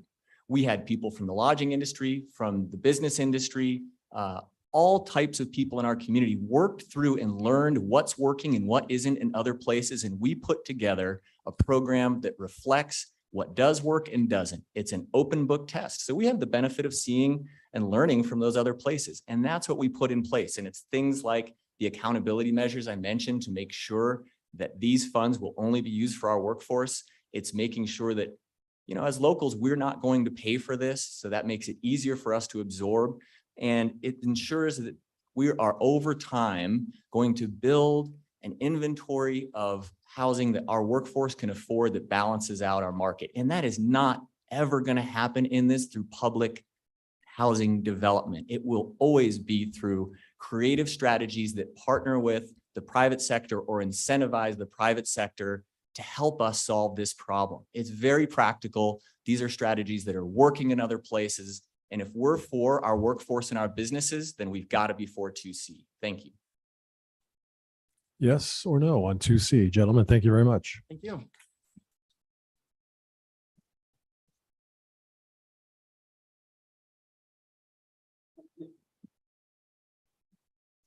All right, we conclude our forum with our Garfield County Commissioner District 1 candidates, Ryan Gordon and Tom Jankowski.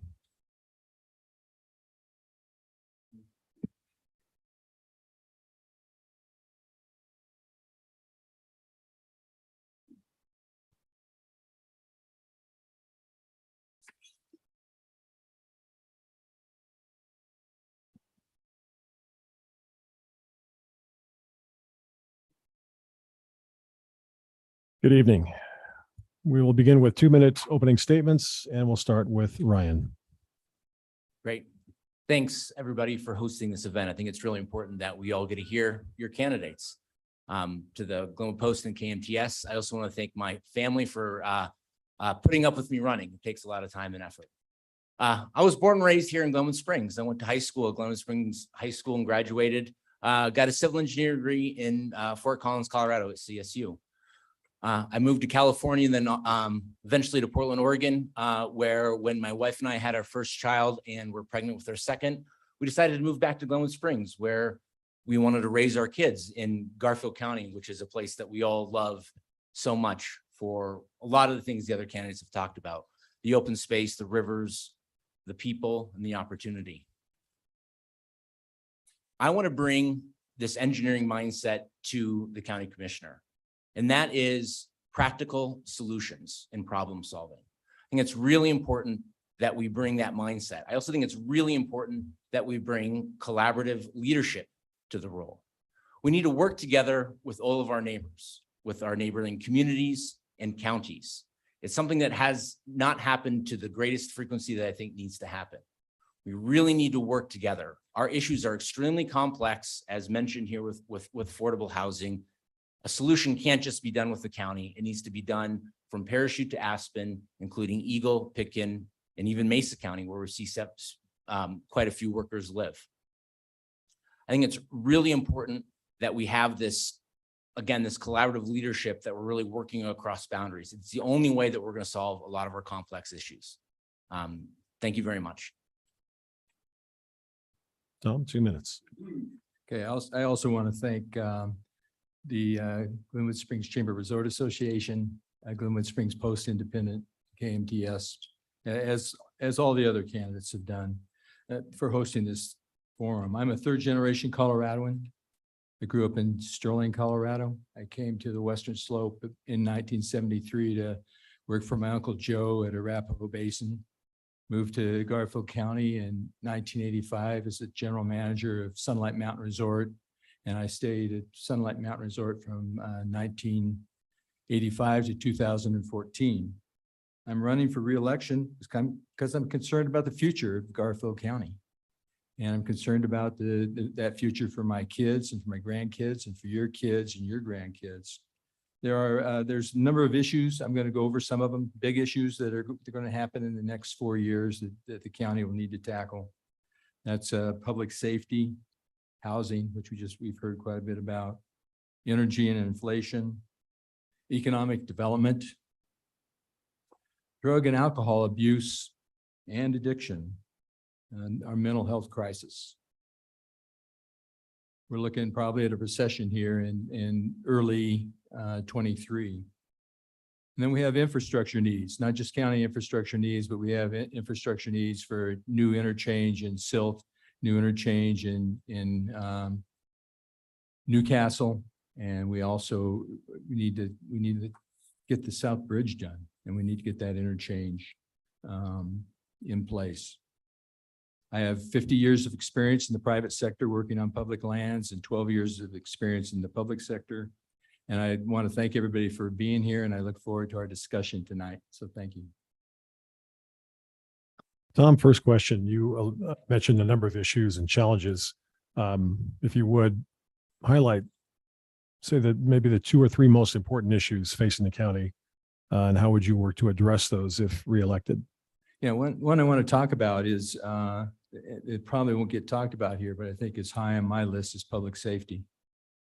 You know, you look at urban United States and there's an increase in violent crime. Well, that's happening now in rural Colorado, rural United States.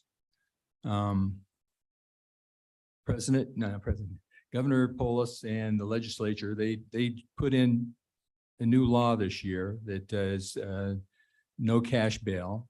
We now have we have bail court on Saturdays as well.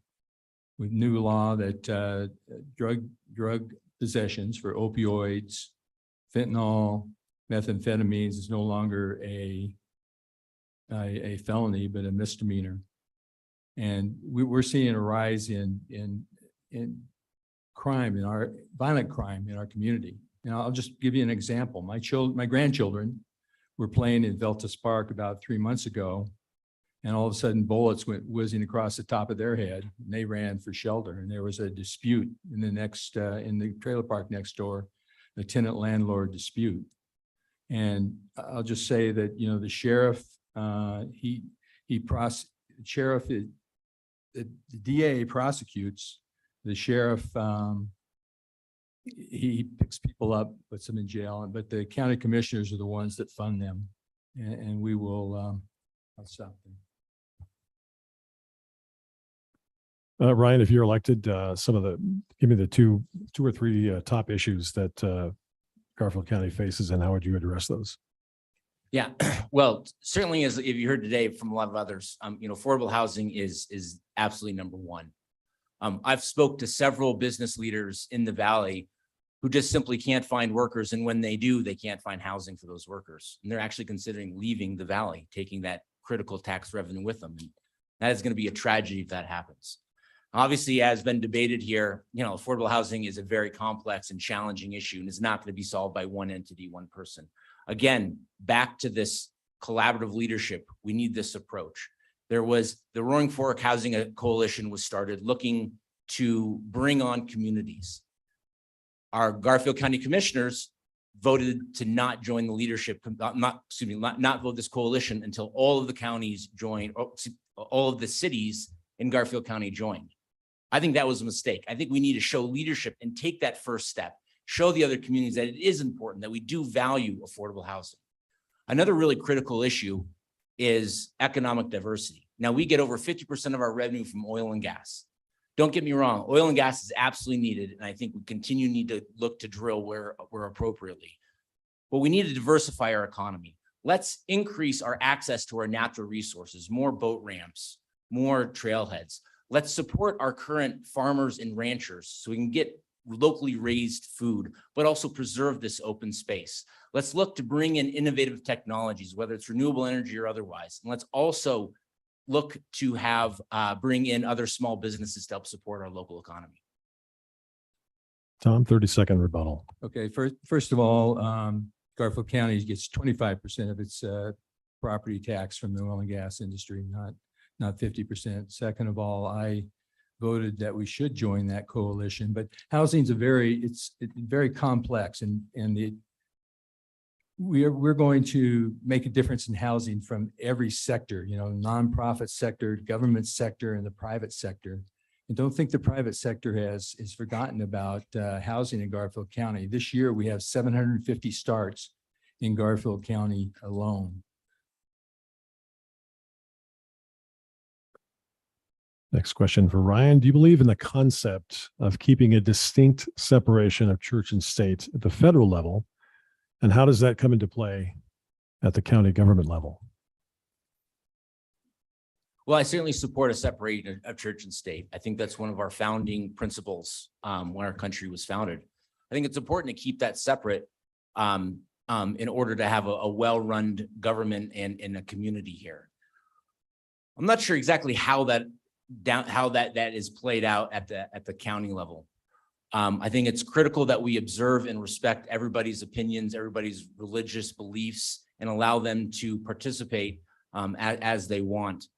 I think it's really critical that we support where this happens. Obviously, there's places in the churches and whatnot, but let's also look to our schools. Let's make sure that we are providing the opportunity for our school kids to learn a diverse range of experiences and beliefs. It's really critical for them to be able to have that experience.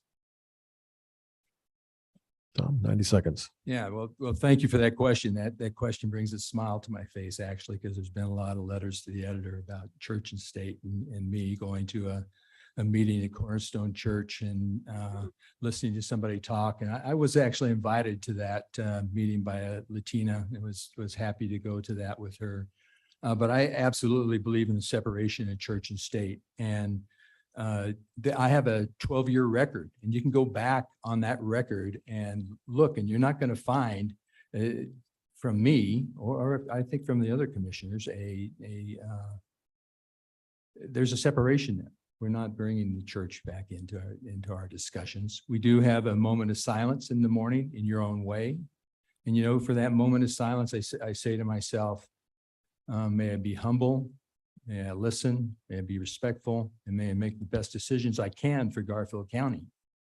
And so I'm happy we had that question. Brian, 30 seconds. Yeah, I think what I want to say here is that we need to provide a forceful voice of support for all beliefs, not just religious, but also LGBTQ community. I think we as leaders should be the face of this and should provide public support to make sure that everybody feels welcomed and open, and that we have clear transparency throughout our local government. Next question, Tom, commissioner seats and races are often decided by very close margins. If elected and that 51 or 52% margin of victory holds true, how do you balance representation of the interests of the small majority of county voters who elected you and the divergent interests of the slight minority?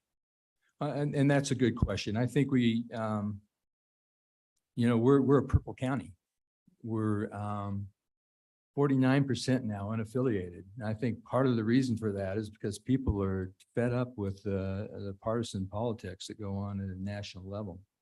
But I'm a local elected official, and decisions I make, so many of them are just their administration, for the administration of the county. Land use decisions are not based on your party affiliation by any means. They're based usually on neighborhoods.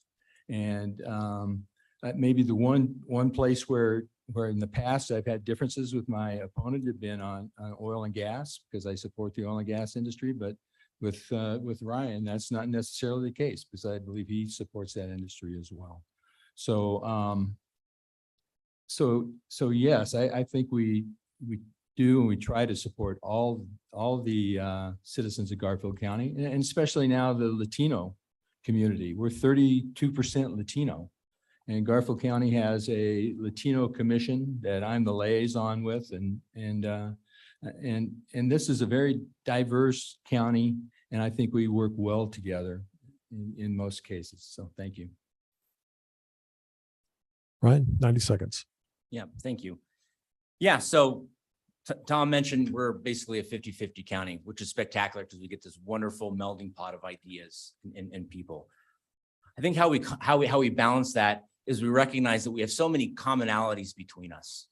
We are all here for the reasons why I stated earlier. We love having the outdoors. We love the people. We love the opportunity. I think we need to honor our history of our county as well, right? Before oil and gas was even here, we were a ranching ag community. So let's support our ranchers and farmers. Tom mentioned about the Latino community being a substantial part. And we absolutely need to bring those folks in and make them part of our community, make them part of our government. Look around at our councils and our other boards. We have very few of them. And I ask why. I think we haven't really made an effort. So Tom mentions this commission. This commission was started in 2021, not 1980. We've had lots of Latino people here for quite some time. Why haven't we made these outreaches earlier? We need to be better and forceful at bridging these gaps, of bringing people together. I do support oil and gas development. We absolutely need it. I drive a vehicle that runs on gasoline. My house is heated by gas. We can't switch off the switch right now. So let's support oil and gas, but let's also support the other facets that make our county so wonderful.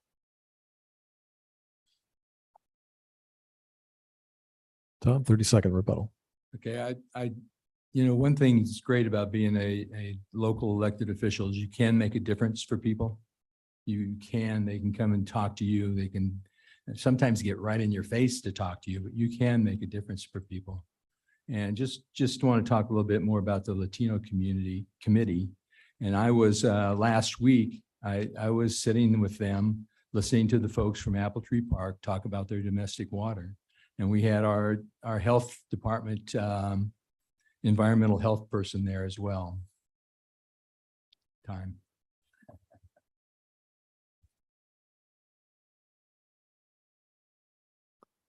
Ryan, District 1 encompasses primarily the eastern end of Garfield County, but decisions are made that affect the entire county. How do you balance the diverse needs of the entire county? Well, right. Very diverse, well-rounded county, to say the least.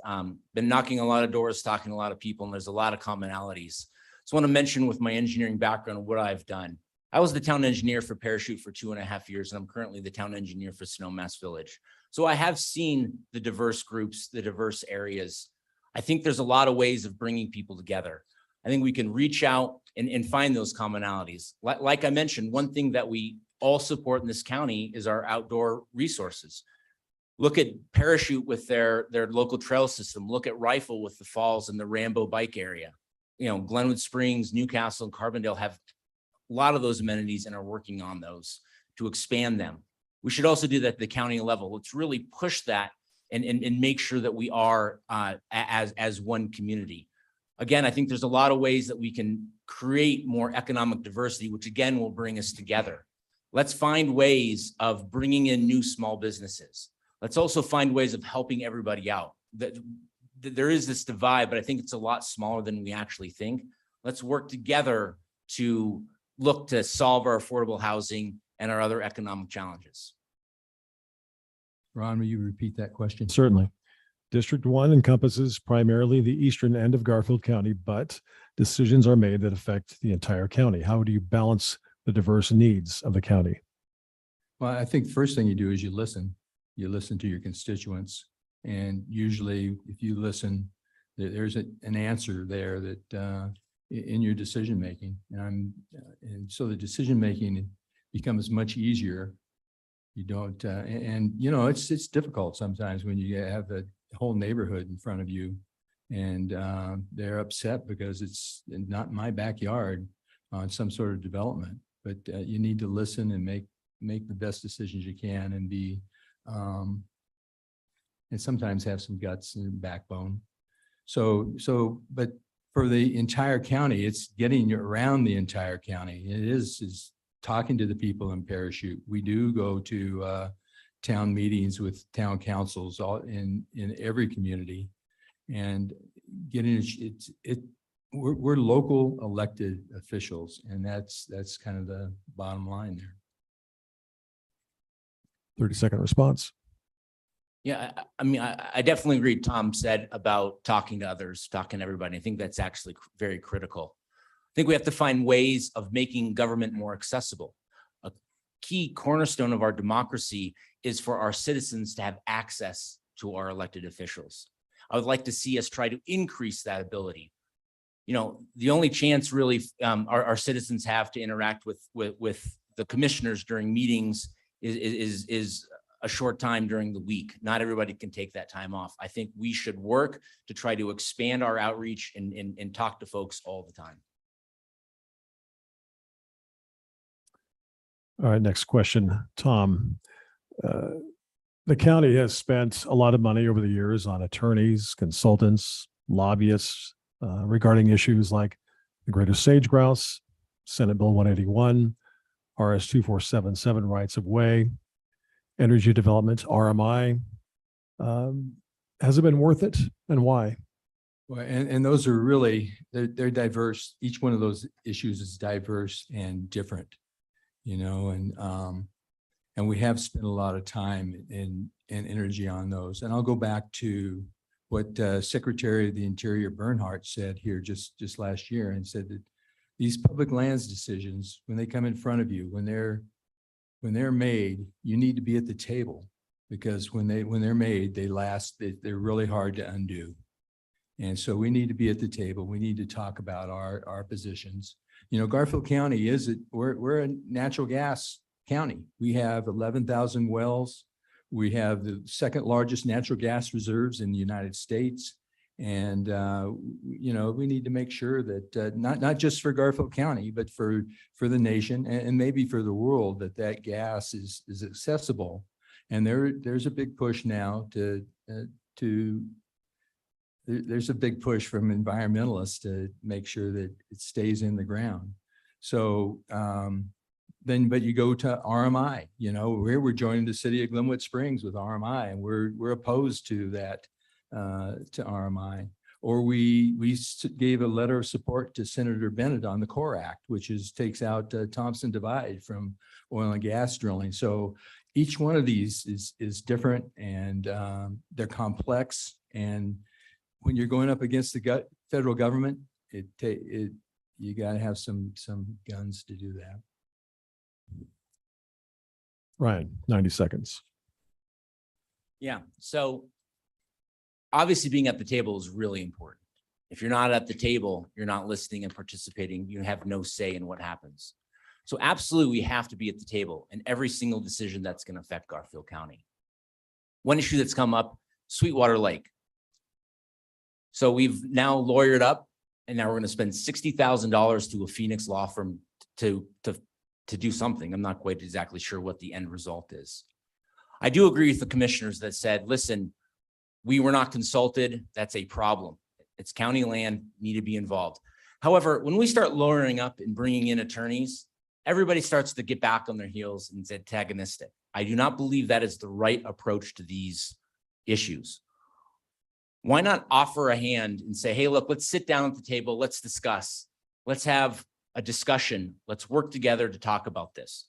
The U.S. Forest Service has made that abundantly clear that they want to include Garfield County, that they want to have these discussions. So let's take them up on the offer. Let's work with them to make sure that the proposed development fits the need of both the county and the residents of Sweetwater. We could be spending our $60,000 on Sweetwater or our multiple $1 million to fight oil and gas rules on something else. Let's work together. Let's find solutions as opposed to spending money on attorneys. Tom, 30 seconds. Yeah, my opponent's naive. I'll say that right now. If you think that's the way things work with the federal government. But I do want to talk about Sweetwater Lake. Let's talk about that a little bit. The Nature Conservancy came in and bought Sweetwater Lake for $7.1 million. And they did that with a loan from GOCO for $6.25 million, and then $350,000 from the people of Sweetwater and $500,000 from Eagle County, $7.1 million. The U.S. Forest Service then went back to the Land and Water Conservation Fund. And well, anyway, the bottom line is the Conservation Fund fleeced the citizens, not only Garfield County, of the United States, out of $1.1 million.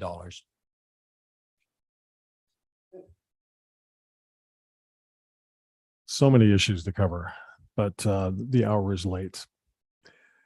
Ryan, on your website, you state, I am running because the county needs to have younger and innovative voices who can lead the county into the future. Do you think Tom Jankowski and the current board in general is too old to do the job? Well, I don't necessarily think it's an age issue per se. I certainly respect what the board has done over the years and provided the years of dedicated service. What I do think is I do think their ideas and their approach is stale and needs to change. I've mentioned this many times and I'll mention it again. We need collaborative, cooperative leadership. We need to approach that includes more people and doesn't exclude others. That's more welcoming to a diverse amount of ideas. I think younger people have a larger stake in the game. Tom has grandchildren, I have children.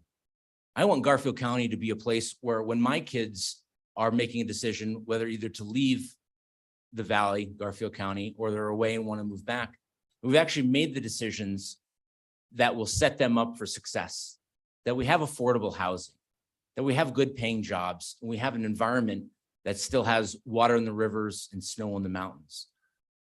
I feel like our current commissioners are not looking to the future. Instead, they're looking to the past. They're doubling down on oil and gas, which again, we need some, but let's also diversify. Let's also find ways of bringing Garfield County into the future. Tom, 90 Yeah, seconds. I hate to be called stale. But so let's, I'm, besides oil and gas, I am a founding member of Garfield Clean Energy. We've spent well over $2 million on clean energy projects in Garfield County in the last 10 years. We have just put in a 5 megawatt solar panel farm at CMC. There's a 10 megawatt solar panel farm going in at west of Battlement Mesa. But I want to talk a little bit about my opponent. I want you to go to his website and take a look at his website and ask him, where's his public service?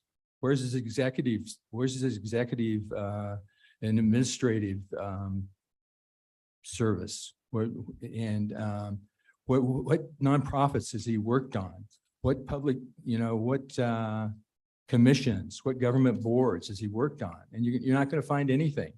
And so, Ryan's a good guy, and I like him. I like sitting next to him and having these debates, but he's not quite ready to become a county commissioner.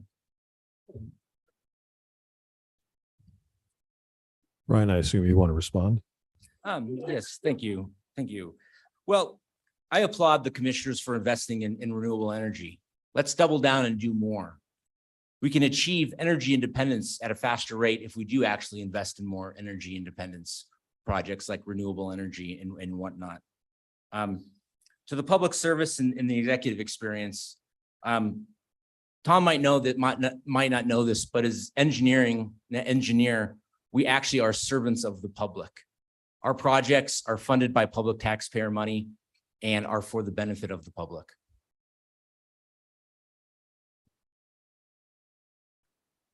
All right, 2 more questions. Tom, let's talk about affordable housing. We touched on it. You touched on it about during the Realtors Forum a few days ago. And that's a big issue statewide, and it especially hits hard here in this valley. How can the county help facilitate affordable and attainable housing? Yeah, and we're a big county, first of all. We go from Carbondale, where the average price of a house is $1 million, to Battlement Mesa, where the average price of a house is $365,000 and average price of a townhome or condo is $235,000. So there's a big discrepancy in our county. There's no doubt about that. But the county commissioners are doing things on housing. We get $3 million every year of HUD funds, and those funds go to first-time home buyers for mortgages or down payments on their homes. And then we also have we work with nonprofits like Garfield Housing Authority, which handles the HUD rental vouchers. And we just gave $200,000 to Habitat for Humanity for 2 houses in Rifle out of their 20 home project there. We have inclusive housing. So if you have a subdivision and they're 1 in 10 homes is supposed to be inclusive or affordable housing. We also have ADUs as a use by right. So you can, for 1,000 square foot ADU, you can go ahead, and that puts more into the housing stock. And then finally, we made it a lot easier to subdivide. You can, minor subdivisions are done through an administrative process. Ryan? Yeah, so, affordable housing, again, is a very complex and challenging issue. Certainly, we need to use every tool in the toolbox. We need to work with Habitat for Humanity and other nonprofits that will come in that aren't profit motivated in order to build and rent out houses. We need to find ways of raising additional funds for affordable housing projects or housing assistance. So obviously, we heard Glenwood Springs is doing an accommodation tax. It was mentioned about an attraction tax. There's other ways too that I think we should consider.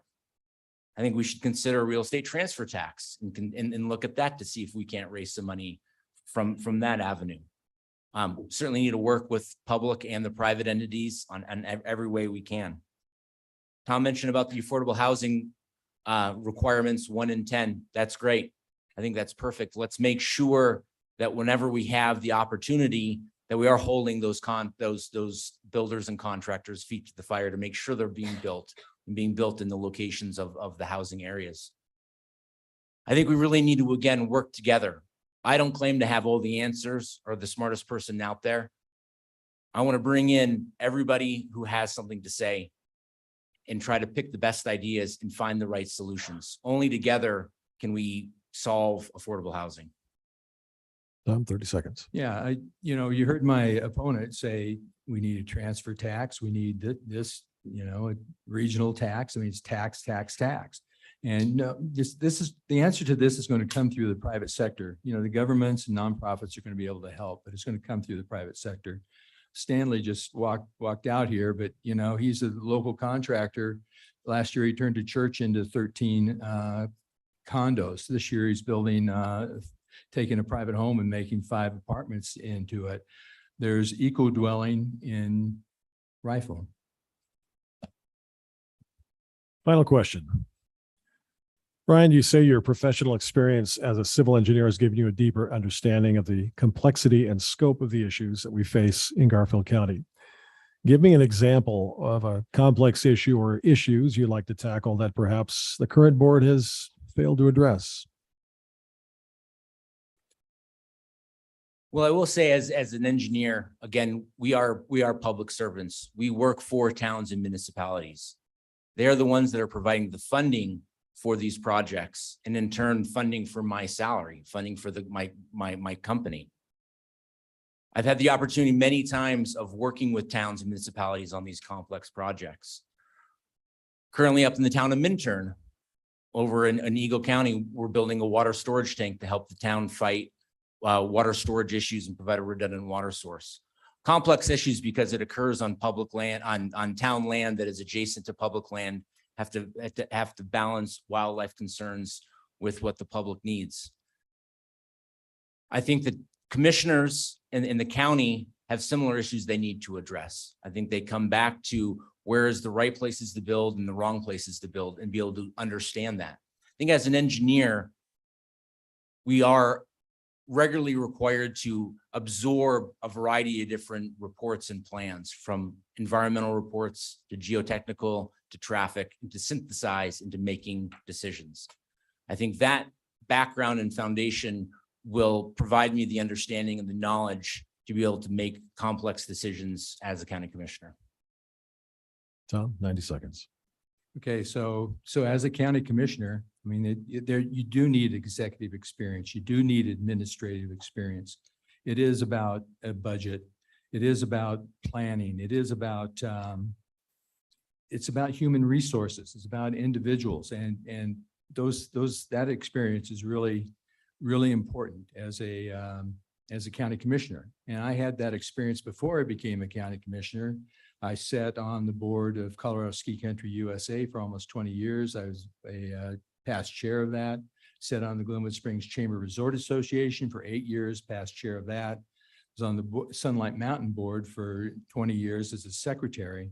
So I had a lot of executive experience. I had HR experience. I had accounting experience. I had business experience. And that all was enabled me to be a good county commissioner. And so I'll leave it at that. Ryan, 30-second rebuttal. It is ironic that the other two commissioners at the Garfield County level didn't have executive experience when they came in, right? Mike Sampson and Bill John Martin, who seemed to have done a fairly decent job, came in not having executive experience. I don't think having an executive experience, quote unquote, as a CEO is a requirement. I certainly have had many of the duties that an executive would have, running teams to design projects, setting budgets, administering contracts, cost control measures. So there's a lot of overlap in my experience that I would say would qualify as executive experience.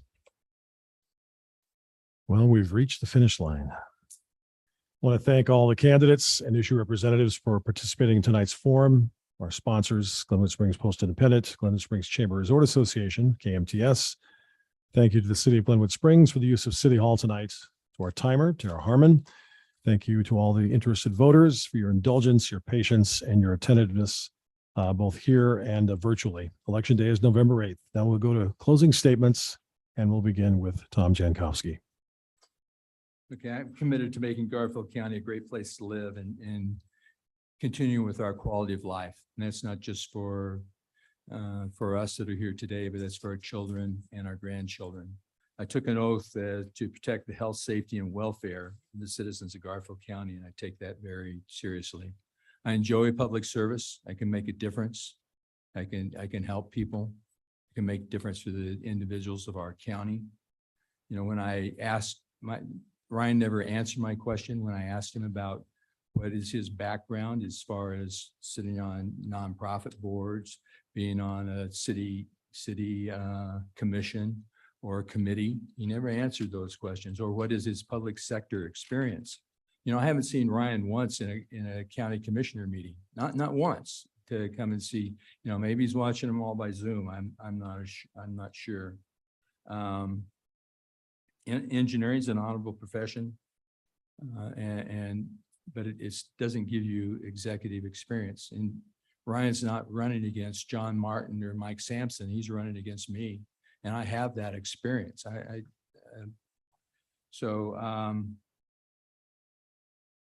With that, I appreciate your support.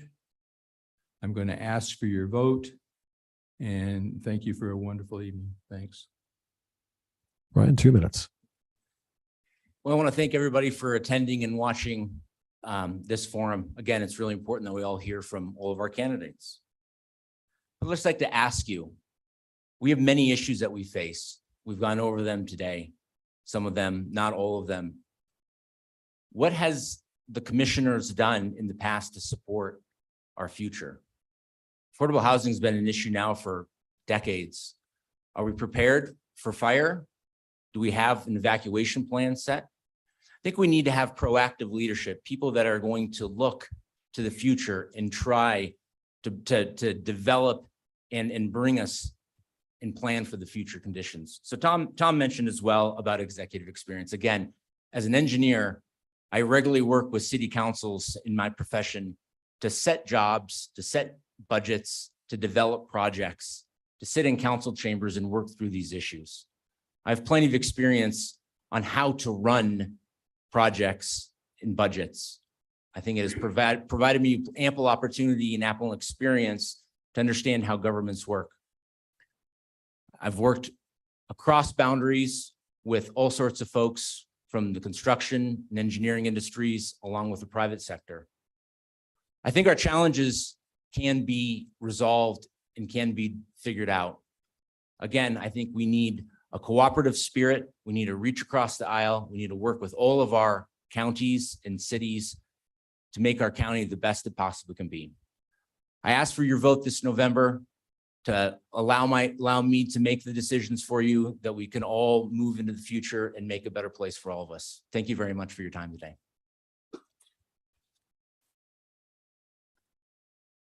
Gentlemen, thank you very much. Thank you for attendance, and have a good evening.